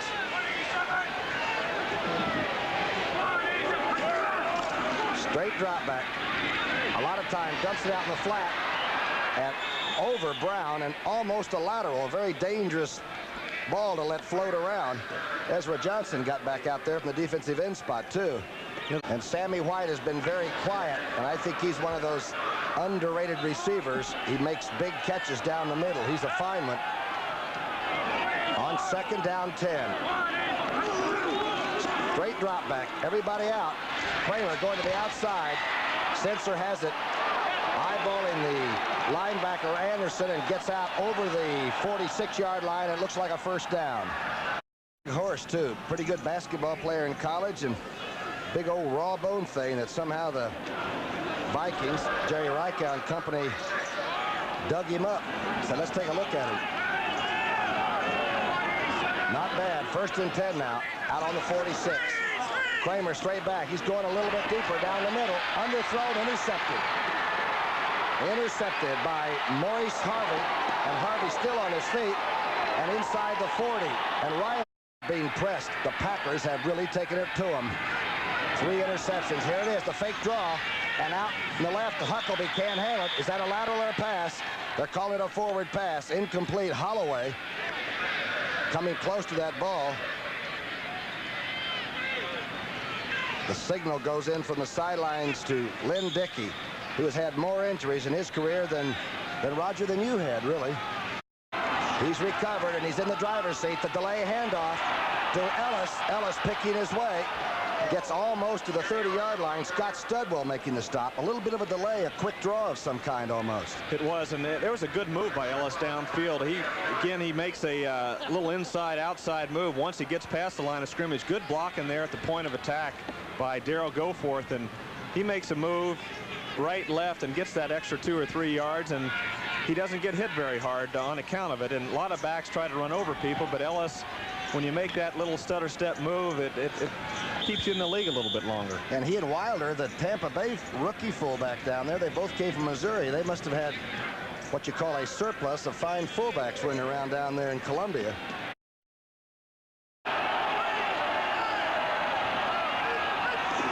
Dickey hands off to Ellis, cuts back. He's got the first. He pulls Studwell enough forward to move those sticks. Haggerty tells you emphatically. Packers have that feeling. It's a 1st and 10 on the Minnesota 26. Fake straight handoff, going for the slot. That's Lofton inside the 10. He makes almost the 10-yard line. Willie Teal hanging on. A pretty tough catch. Well, again, the play-action fake is to give him a chance to throw past the linebackers, and he throws past the linebackers in front of Kurt Knopf right here, who gets over there a little bit late. And also Teal, of course, had him man-to-man, and Knopf got over there late, but it was an excellent throw. Good play-action fake by Dickey, and he really drilled the ball in here. Good play. Laughlin concentrated, knew he might get hit, but actually Knopf missed him. Packers are moving. 1st and 10 now on the 10-yard line. The toss back to Huckabee. Huckabee inside the 10-yard line, stumbling. Boy, the Vikings look flat. I have to agree with you. It's interesting right now. It's 2nd down and 9. Dickey back to pass, keeps his back in, going to the flat. He's open. That's Huckleby. Huckleby may have scored a touchdown. He's got it. He's got the touchdown. John, here's the Vikes Dickey. Can't stop him. He's looking. He pumps a little bit. He tries to get the linebacker off of Huckleby, but actually number 27, John Turner, was out there in that short zone, and that little pump got him inside, and Huckleby caught the ball, got around the corner, and scored. 3rd touchdown reception for Huckleby. Stenerud. Straight through. This one at the 9-yard line. Eddie Payton straight up the middle. Gets a hole. Weaves. Gets to the 30-yard line before he's dumped.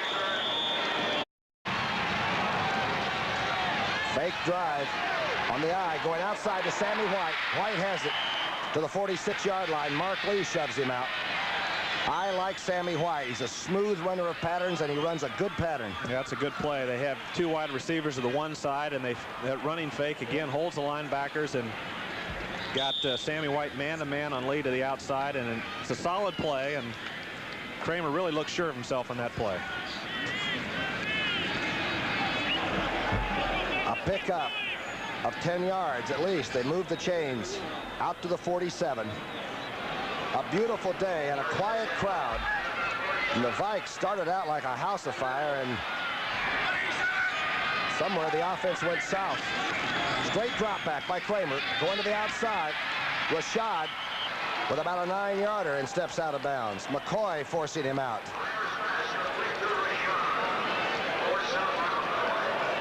Here's Rashad. Again, McCoy's expecting his deep pass, and he's got too much room to the outside, gets 9 yards. With those short passes, they'll bring the corners up, and then you might be able to go deep a little bit later.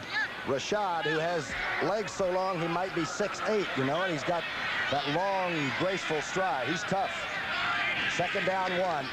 Inside handoff to Brown, who's had a rough day rushing, and probably gets the first, but he had to earn it.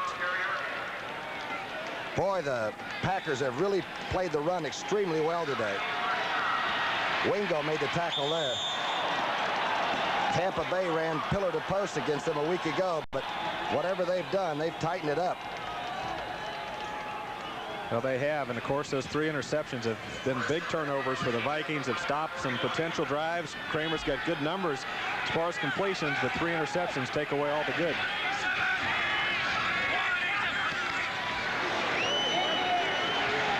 Kramer rolling, throwing back, senses open.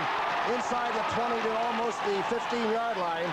Maurice Harvey hanging on. Boy, he had this whole side flooded over. He had White over here. He had Rashad. He had Brown all to his right, and he's rolling to the right also. And there's Sensor Lonesome coming over the middle, and it was set up all the way. He looked back to Sensor, and Sensor got between number 59, John Anderson, and in front of that secondary, Maurice Harvey. And excellent play.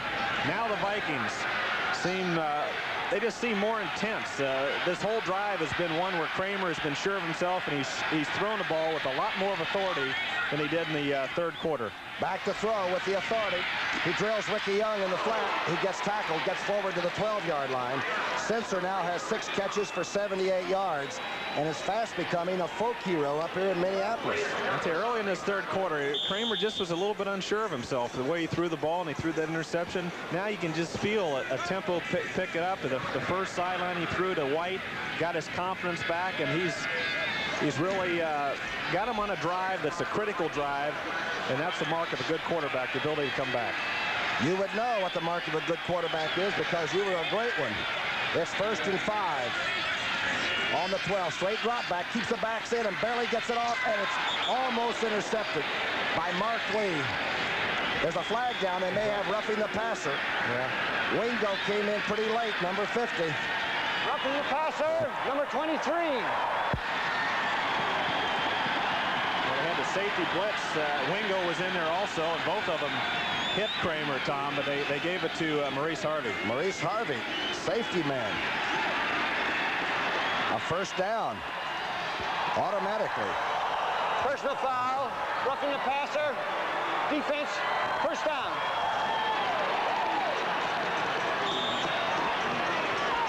Now it looks like his helmet, when he butted him with his helmet, that's where they gave the roughing call.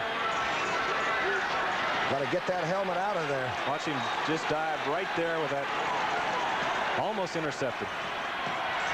1st and 6 now. 1st and goal. Vikings driving inside handoff. Brown scores the touchdown. Inside trap play. Quick hitter.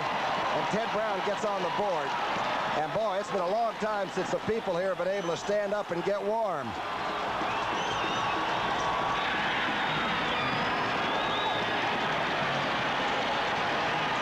I watched a strange game. Here's the inside trap right here. Number 51 blocks, and then Yeri comes across, picks off the middle linebacker, and Brown's into the end zone. 28 yards rushing now, and almost all of it's been in the second half. On 11 carries, he's had a tough time, but he made it.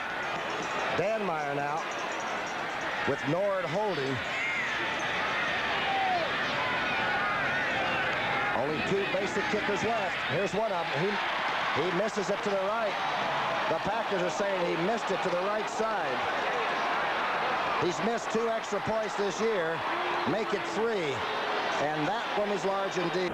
The buck stops there. Here's Danmeyer's kick from the 35. McCoy at the 7-yard line. A good cutback. He's got some running room. McCoy finally pulled down out over the 35-yard line. A good run back. Green Bay with a 1-point lead with a missed extra point. Henry Johnson making that tackle. Don't forget the second half of the doubleheader. The Giants at 6-6. That coming off that big win over Philadelphia take on the 49ers. And of course the 49ers, if they win, they've got a lock on the Western Conference. Tampa Bay, of course, is having their problems. Detroit is not having a problem today. They're just pulling like mad for the Green Bay Packers. Then they would be in a tie in this division. Ball's on the 36. That's JJ in motion. Toss back to Ellis. Oh, Nellis hit by Holloway. A loss. Looks like the Vikings have been stimulated. This play was stopped almost immediately. Holloway penetrated. McNeil was over there, and slow developing play. You got the right guard pulling, the left tackle try to get out in front, and of course Holloway with a block on Kaufman doesn't get his man Holloway, and Holloway stops the play, and Jeff Seaman comes in to clean up, and about 18 other Vikings happen to be over there. Both teams now getting fired up. A lot is riding on this football game. 2nd down and 12, a loss of 2. Dickey being rushed, a all-out blitz on. Let's see if there are any flags around there. Dickey was slow getting up. Knopf fired in from the safety spot. Everybody but Bud Grant came that time. Yeah, well, Dickey's protection's been pretty darn good. Here's the safety blitz this time. Knopf is coming in 25. No one touches Knopf. Everybody else is picking up linebackers and guards, and you got to have a quick down and in or an automatic. Someone's got to read that out as a wide receiver to change a pattern. They had all 3 receivers going deep, and of course Dickey had no chance. But without the pressure by the on the blitz, the offensive line of the Packers has done a pretty decent job today. That's a pretty good defensive call. That was at the right time on a deeper drop. It's 3rd down and 12. 7:40 left in the 3rd period.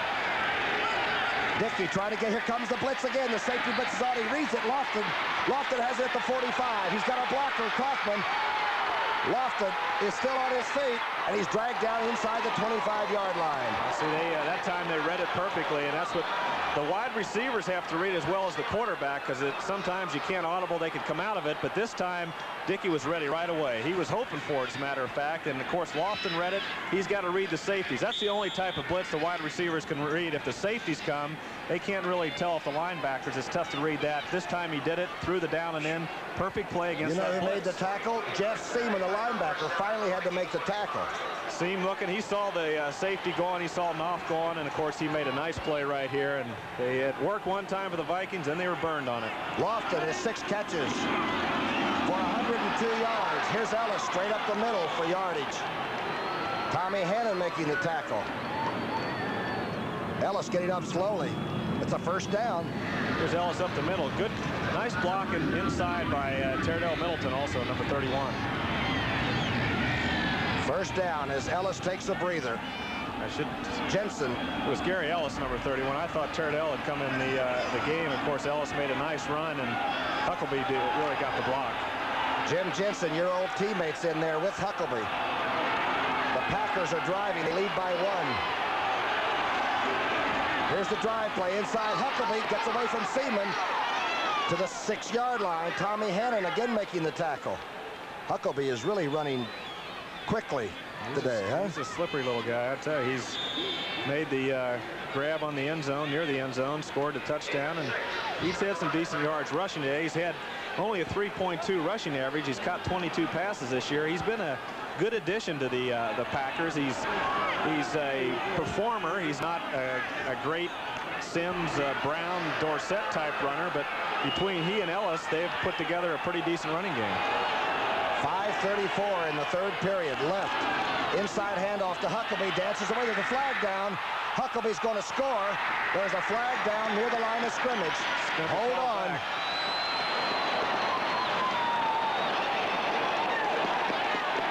Matt Blair thinks it's against Green Bay. Illegal procedure.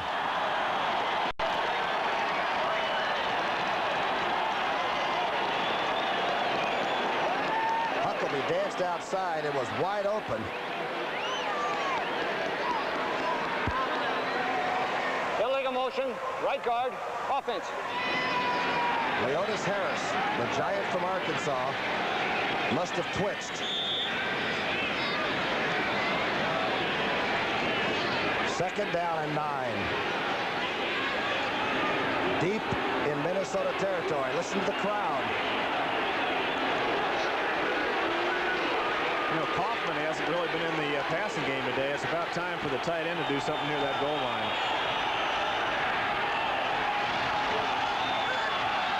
Pro setbacks. Dickey straight back. Keeps Ellis in the block. Now he checks him out. He won't run with it. He's going to have to, and now he's dumped on at the 13-yard line. Studwell and others. He didn't want to run with that ball, obviously. Yeah, Dickey's been banged up. He's not the running type. He's a good pocket passer.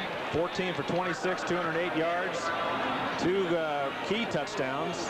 Of course, 1 interception early in the game. It was a poor one down around the goal line. Other than that, he's performing pretty well. We're thinking pass now. Will he roll a little bit to the right or the left, maybe, just to get a little time to look at a couple of receivers? I would think in this area right now, the tight end is a key receiver. Of course, Jefferson making one of his spectacular catches. All right, J.J. and Lofton are to the left, to the bottom of your screen. Dickey back to throw. He has time, dumps it over, and Kaufman, the person the Starbuck called for, makes the catch. For a first down, it'll be goal to go. McNeil made the tackle. Kaufman came from right to left, right across the field, and Dickey was looking. He had 2 wide receivers on one side, and here's Kaufman. He just beats McNeil. He gave a little move to the right, cut back to the left, and beat McNeil by a step or 2, and of course that's a big first down. Boy, what a good job blocking they did. The Packers up front, McCarron and Harris and everybody else. Cook. Well, that's the area that needs to be shored up a little bit. They've had some injuries in that offensive line. It hasn't performed the way the Packers have liked, but today they've done a pretty credible job. Ellis and Huckabee, short yardage, first and goal from the 2. The pass, Dickey dumps it over. It's missed by Kaufman in the end zone. Oh, boy, McNeil really was on top of Dickey very quickly that time, and he had to get rid of the ball just a little bit too soon, and Kaufman would have had a chance if Dickey had another split second. But watch McNeil come across. He almost tackles him right here before he throws the ball. Of course, Kaufman just had the ball out in front of him. Offensive line blocked like it was a running play to try to get the arms down and cut him down the line of scrimmage. It's now second and goal on the 2. 21-20 Packers lead, 3:48 in the third period. They'll probably come back with a run this time. Here's the run. Huckabee around the right side. He doesn't get there. He's going to be a yard short. Dennis Johnson jumping up and down, also making the tackle. Green Bay is 3 for 3 on third down conversions in the third quarter.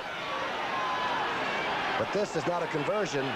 This might be the ball game. Third and goal on the 1. There's Bart. A little nerve-wracking when your team's on the 1-yard line on third down. Remember his quarterback sneak against you guys in the Ice Bowl? Not with Dickey. Handoff. Huckabee gets close. He got it. They said he got over it. STARR breathes again.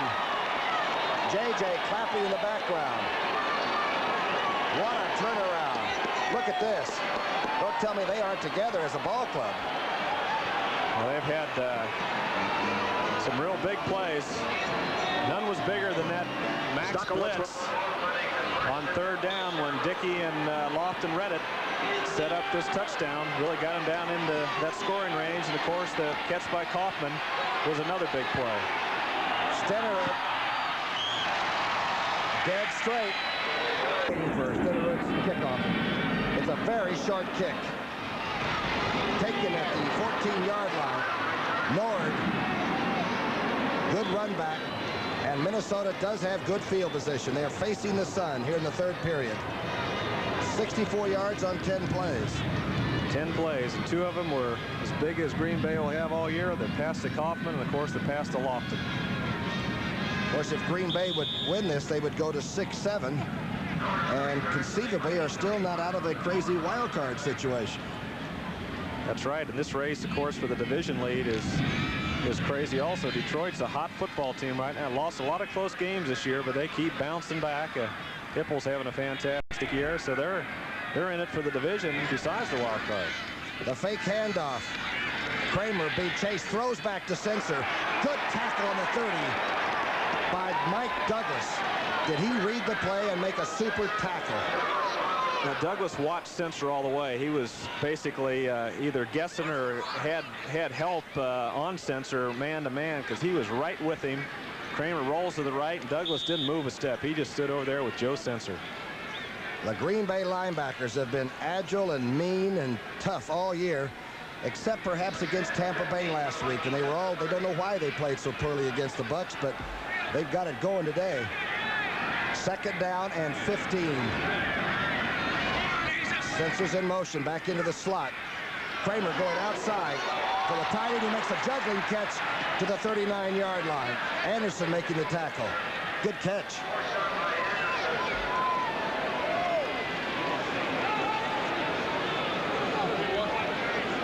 I saw somewhere where Sensor was the leading collegiate basketball percentage shooter in field goals one year. He must have been a pretty good round ball player, huh? And they say a lot of his ability, of course, his moves and the things he does with the football and his great hands are directly attributable to basketball. And he's a diamond in the rough for the Vikings. They picked him up, and he's just gotten better and better each year. Kramer back to throw on third down and a half. Almost intercepted, and then almost caught by Sammy White. Mark Lee got his hands on it. Yeah, Mark really played that one well. It's similar to the play that they ran before, except there wasn't a play action fake, but White was on the inside with Rashad outside, ran a sideline route, but Mark Lee stepped in front of the ball and made a nice play. Coleman will kick it on 4th and 6, or a long 5. The punters have not been consistent. Freddie Nixon is waiting at about the 20-yard line. Here's the snap. Here's the kick. Almost blocked. There's no flag down. Taken at the 45. Now a flag is down. And Whitaker is stopped at about the 37-yard line. But there is a flag down.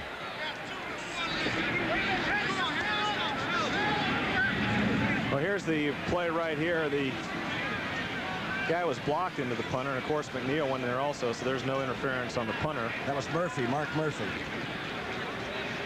You're blocked into the kicker. Personal foul, post possession 22. 22, personal foul. Mark Lee. Mark Lee. And today he has not been bad. The handoff to Ellis. Dancing gets over the 20-yard line to the 21. Seaman making the stop.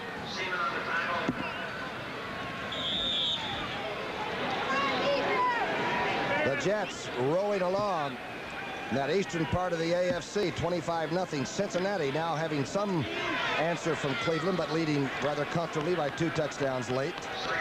Pittsburgh just laid it on the Rams. And here the Packers lead by 8.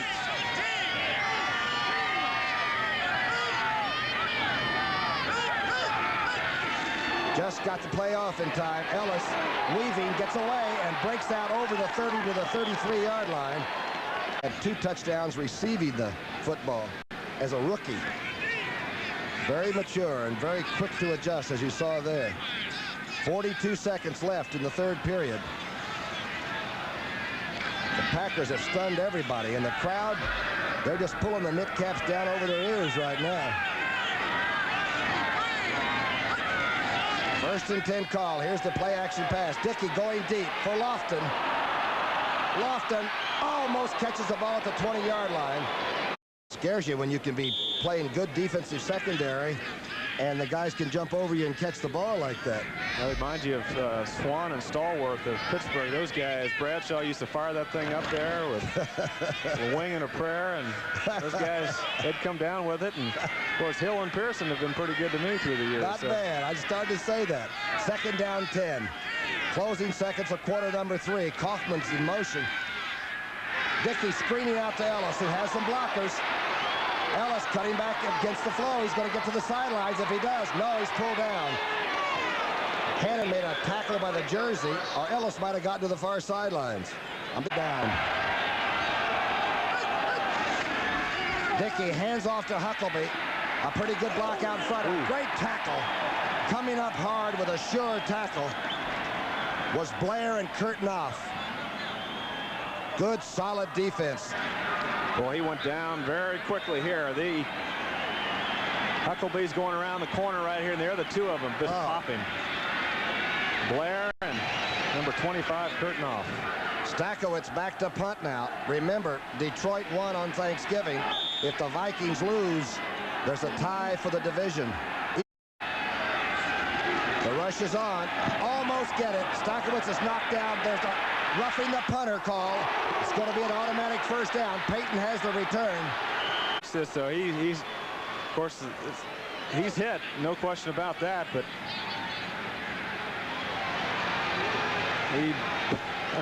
Johnson does everything he can to miss him, but I guess he did rub a... Personal foul running into the kicker, number 52, 1st down. If you don't get the ball, you get the horn. All right, it's a 1st and 10. The Packers keep the ball. 14 minutes left. They lead by 8, and Dickey's been solid in there. Kaufman in motion. Back to throw. Keeps the tight end into block and screens it to Ellis. Ellis nowhere to go now. He's running away from the flow again. This is when he's dangerous. Ellis gets a 1st down, picks up 10 yards. Hannon hanging on. Good, again, play action right here. He fakes, and Ellis is the guy they're going to screen to, throws it out to the right. He doesn't have much room over there. The Viking reads it pretty nicely over to the right, and he breaks back all the way across the field, and Hannon makes another saving tackle right here because he's got some blockers, and in fact, Dickey's one of the blockers out in front. If he could have cut inside there, he had a lot of running room. Hannon collars him, brings him down, but it's still a 1st down. What's that quarterback doing after trying to block? You've got to talk to him. A 1st down. Must have an incentive clause in his contract. On the Minnesota 42. Here's Huckleby being trapped for a loss. That's big Doug Martin that made the first contact on that, the defensive end. Then the linebackers, McNeil and Blair, cleaned up.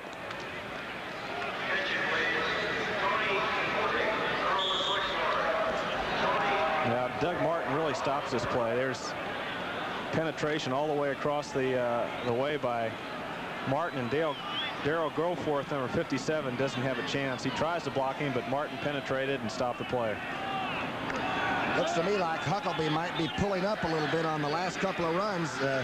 He slowed up expecting something to happen. That's dangerous. It's 2nd down and 15. The fake draw. Dickey going up and over to Lofton, and it's caught by Lofton. James Lofton has it down the sidelines, and he's going to score for Green Bay. And throws the ball into the upper deck. Well, that official was running down the sideline. I thought he might mark the ball there, but Lofton stayed in bounds, made a great catch right there. And we've seen some fantastic catches at the top of the show. We knew we were going to see him, as we mentioned. Here's Dickey. He just, it's a late throw to Lofton. Again, number 25, Kurtnoff is there, but Lofton keeps the ball, stays in bounds, down the sideline. It's a 47-yarder. It's a touchdown. Another big play for Green Bay. Pulled away from Willie Teal. but so dangerous. We've seen J.J. take one away in the end zone, and now Lofton turned what looked like an INT into a touchdown. It's 34-20, and Green Bay's going for 35. Spinnerud. Straight. The crowd is in shock. Here's Dickey. He's looking to the right, and he comes late. He pumps, and of course Laughlin makes a great catch down the sidelines. It's all over.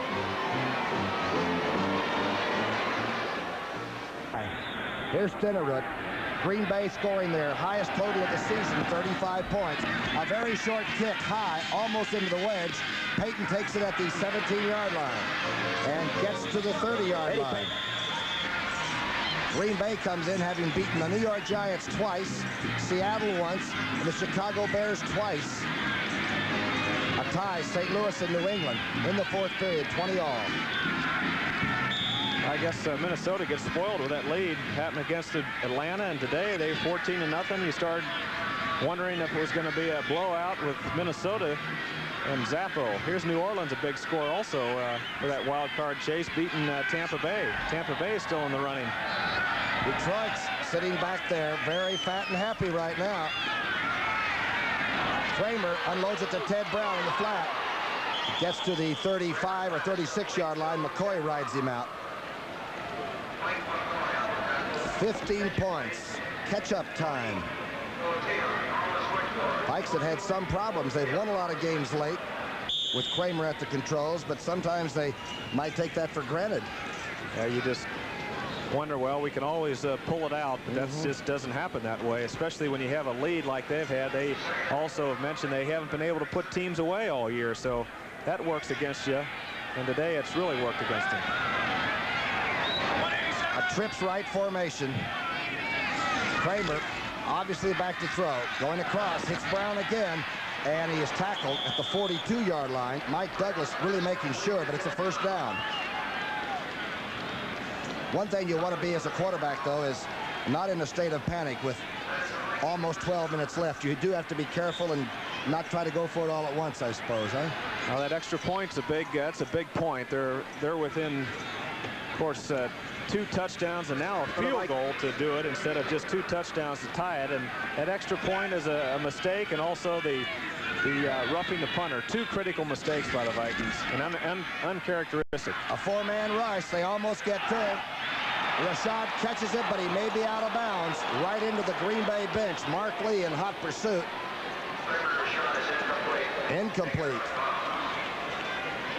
Pretty good pressure put on by the Packer front 4.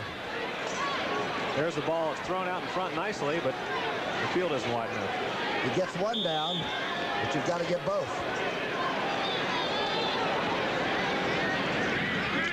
One of the great players in the league, Ahmad Rashad. Second down and 10. Look at those numbers right there. Those interceptions have been costly. 4-man rush again, and some heat put on. It's spattered away. Somebody on the line of scrimmage got it. I believe Mike Butler spiked it.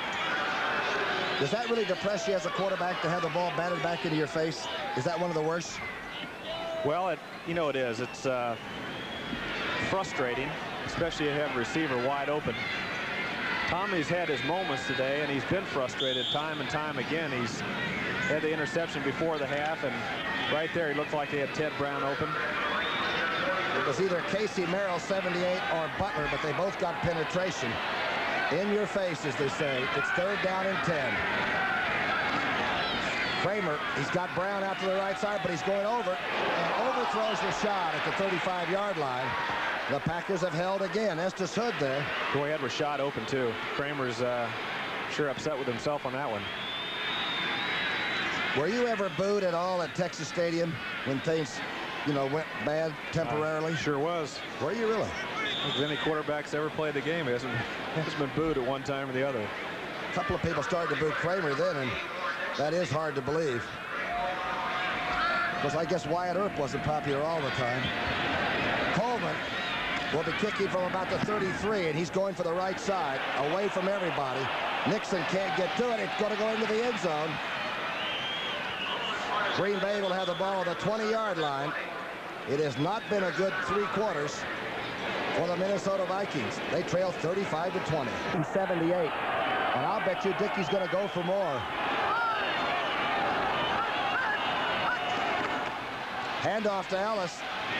Doesn't get much. Doug Martin making the tackle. I agree with that. They are flat right now. It's unusual. Maybe Atlanta caused some problems, and then all of a sudden they're ahead 14-0 this game, and they get behind, and they just haven't been able to recover, and it just doesn't look like they're going to recover. The handoff to Huckleby behind Ellis's block. Oh, fumble. And Jeff Seaman, I believe, has the football, number 50. Fire that ball right in the end zone this time. Go for it. Comes a blitz. Kramer is getting rushed. Oh, it's intercepted. Intercepted by Johnny Anderson, the linebacker. Kramer got some heat and gave it away. First and 10 call. Let's go to New York City, where Brent Musburger has an update. Rookie, if the Packers hold on now against Minnesota, we got a log jam at the top of the NFC Central because of this rollout by Doug Williams of Tampa Bay. In for the touchdown. They're up now 17-14. They could be tied with the Vikes and the Lions at the top. That'd be something, a three-way tie at the top this late in the year with the wild card spot still wide open too, plus the championship. Second down and 8. Dickey back. The outside blitz by the safety man. Overthrows JJ at the 40-yard line. Willie Teal in pretty good position that time, and Dickey had to get up. Somebody knocked him down. Well, Teal's in excellent position this time. Here's Jefferson running a deep sideline. He starts to come back a little bit, but Teal's there all the way. He makes a move in, breaks to the sideline, and, of course, Teal's in good position right here. Every play now becomes very important. 9:25 left. 2 touchdowns won't do it. 2 touchdowns and a 15-point margin. The Packers have shocked everybody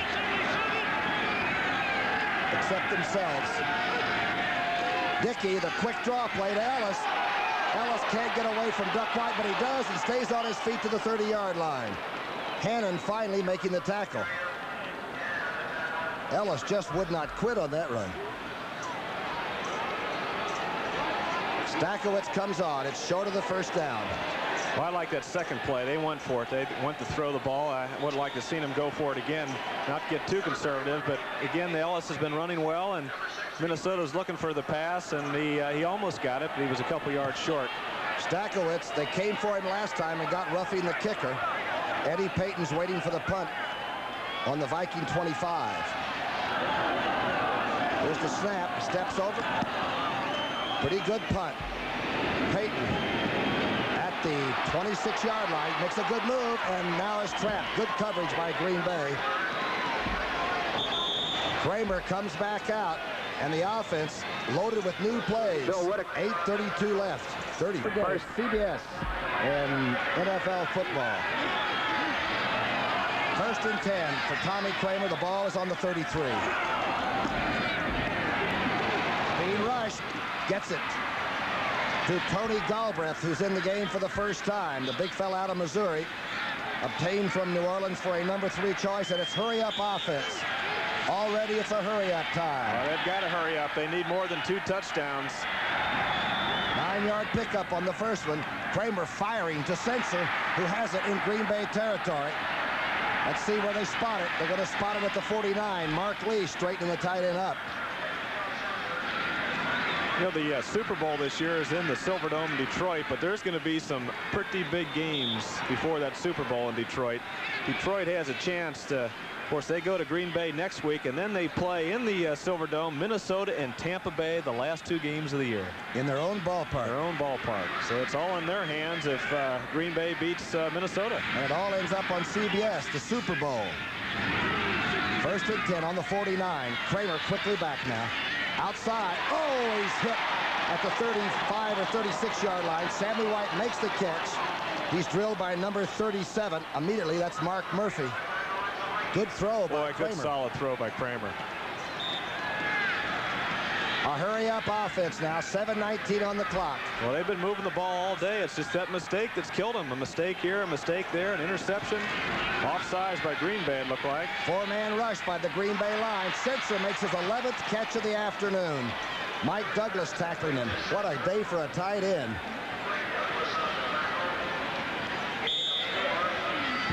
I'm notified this is the most Packer points against the Vikings since 1965.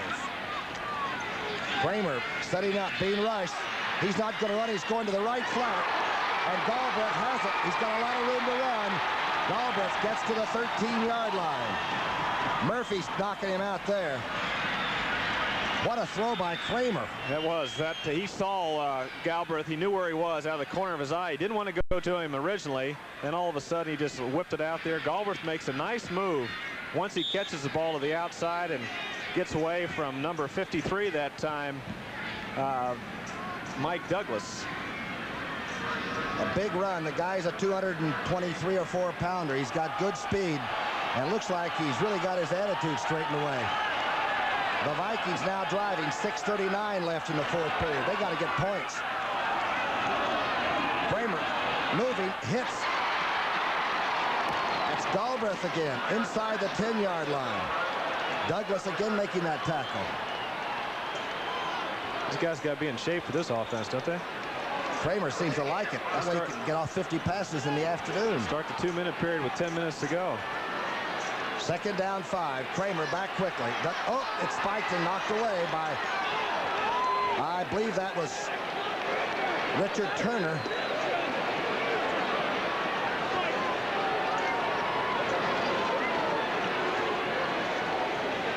I think you read this one just right. There's Big Richard right there, number 75. Lordy. Almost caught the ball. Front court in the NBA time. He's the big young man out of Oklahoma. They're playing a 4-man rush because Kramer's left little doubt what he's going to do with it. 6:14 left. Number 9. White's in motion and stays in the flat. Kramer going outside quickly. Tony Galbraith. They call it a catch. It's at the 5. It's short of that first down. Boy, he sidearmed that one. Got it out there, but it still was short. Now they're going to send in the field goal unit. Got to get the first thing that knocks off that 15 points so you can start to play even with your Abacus, huh? Well, that's right. That extra point is the one that's could haunt him before it's all over with. Van Meyer is in the game. He's missed 3 field goals all year. That's all. 18 of 21. Nord puts it down. 35-23. A hurry-up offense left them with 5.5 minutes left. And now 2 touchdowns will win it. Well, they've got the infield drawn in. He's going to go ahead and kick it deep. Nixon is really hightailing it. Takes it at the 10-yard line. Number 84. Good coverage out to the 24-yard line. McNeil making that tackle. Good coverage under the kickoff. Some other scores. The Jets stay on top and wait for Miami, Philadelphia tomorrow night. 25-0. Cincinnati rolling along 41-21. Pittsburgh shutting out the Rams. St. Louis 27-20 over New England. Young Lomax playing extremely well for the Cardinals. Washington still trailing Buffalo, but that's in the third period. Tampa Bay now on top of New Orleans, also in the third period. And right here we have a 35-23 game. Dickey's got to move the football. He's got to use the clock up. That's Huckabee inside. Turdell Middleton, has come into the game. Huckabee's last carry was the fumble. That's probably why it was his last carry. You sound like a coach once in a while. Well, I think they've got to throw the ball here. 2nd 8. Clock is running. They got to get aggressive. They got to at least get a couple of first downs out of this drive. They're going to have trouble getting this play off. He's only got 10 seconds to get it off.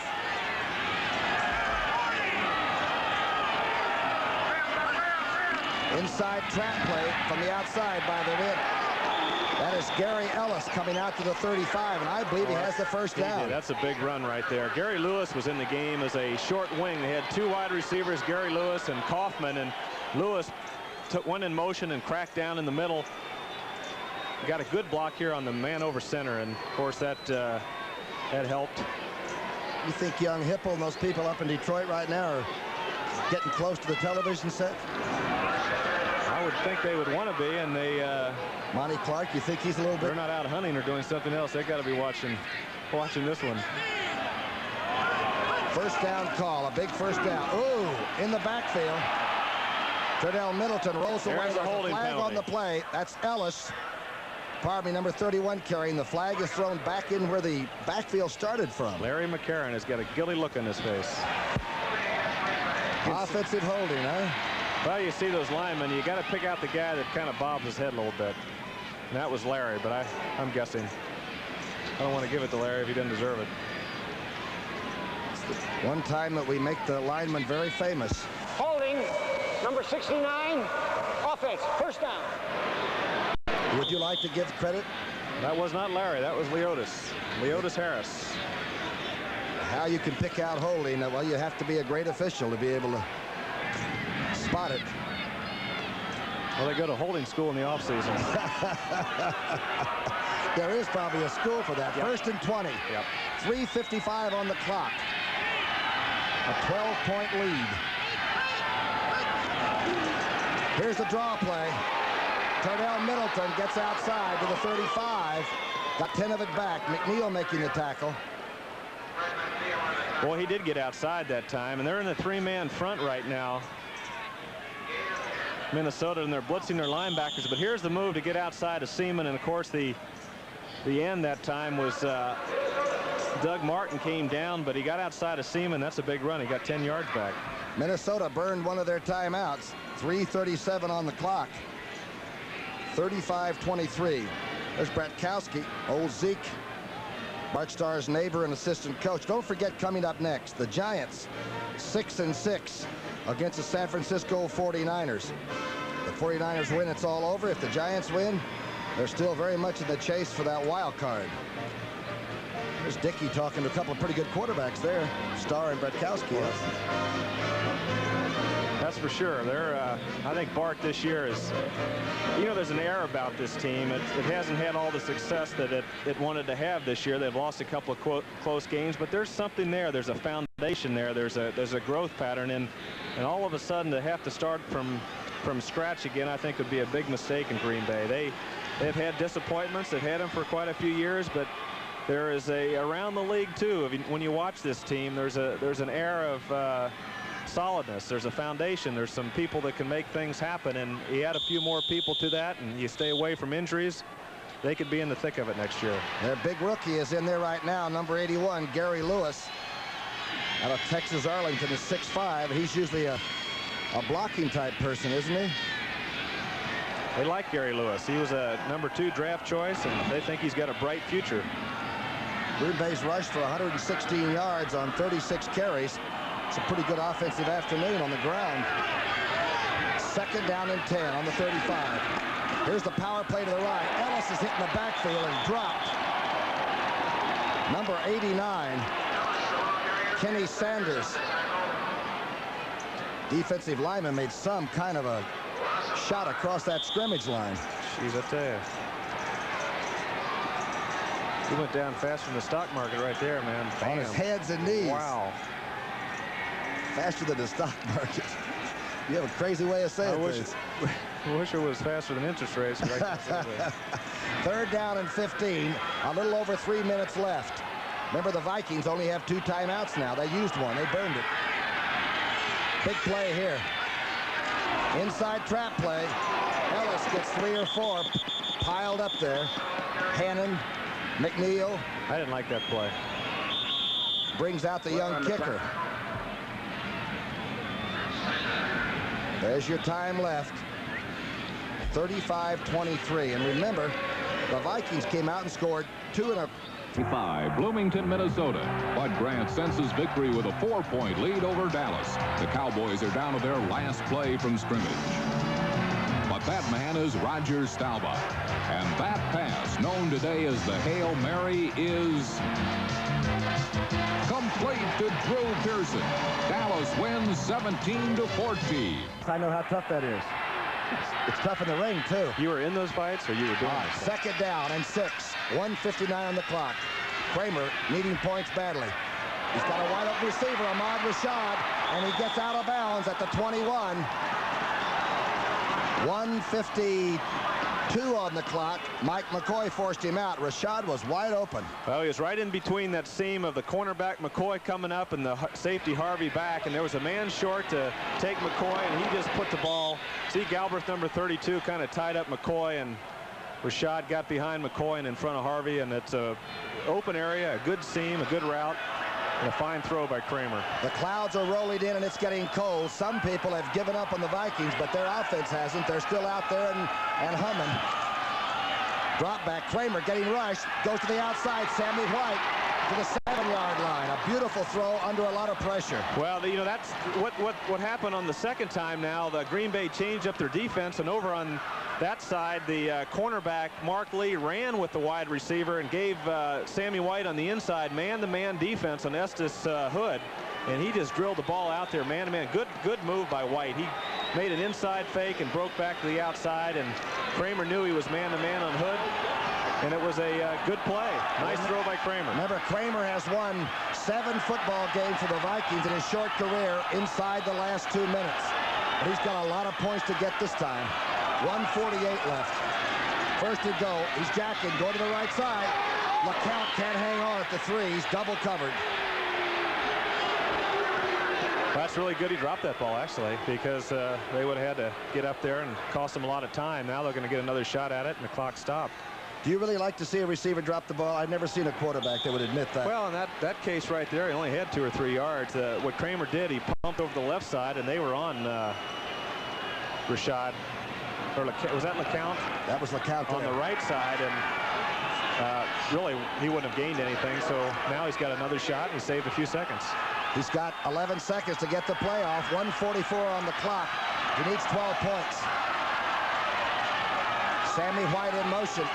Kramer's back now. He's got 3 receivers to the left. It's intercepted. Intercepted. A great play by Douglas, the linebacker. It was off the hands of the receiver down there. I believe it was Galbraith. That's 5 interceptions. Tommy's really upset with himself. He took him down the field, and they scored there. They got a chance for the onside kick, and he really threw that ball behind White. White was in motion, and also White coming across. I don't know if that was a factor or not. He slipped when he was in motion, then he had to get going again, and I don't know if he went too fast and got too far out, and that might have had something to do with it. But right there, watch the balls behind him, threw it behind him, and of course it's tipped up in the air, and big interception that time by Mike Douglas. That was Galbraith that almost had it, but you know what? You can't take it away from that down 4, the rush line, because the Packers are getting some penetration in that pocket. Yeah, Douglas just iced a big day for him. He's had a heck of a day defending against the pass. He's had a sack, a couple of interceptions. 1:39 left. Packers have the lead and the ball. Handoff to Ellis. The workhorse running out to the left side. Willie Teal coming up to make the tackle with Studwell. Don't forget, coming up later, the blitzes have hurt him a little bit, but they took advantage of one blitz and hit Lofton on a big play. But overall, the protection's been good, and Dickey's back in harness again. He hasn't played since November the 8th. He got a shaky first quarter, but he's come back strong. Trying to stall it out now. The clock is running. Nobody's calling the timeouts. 1:18 and ticking. You can see it.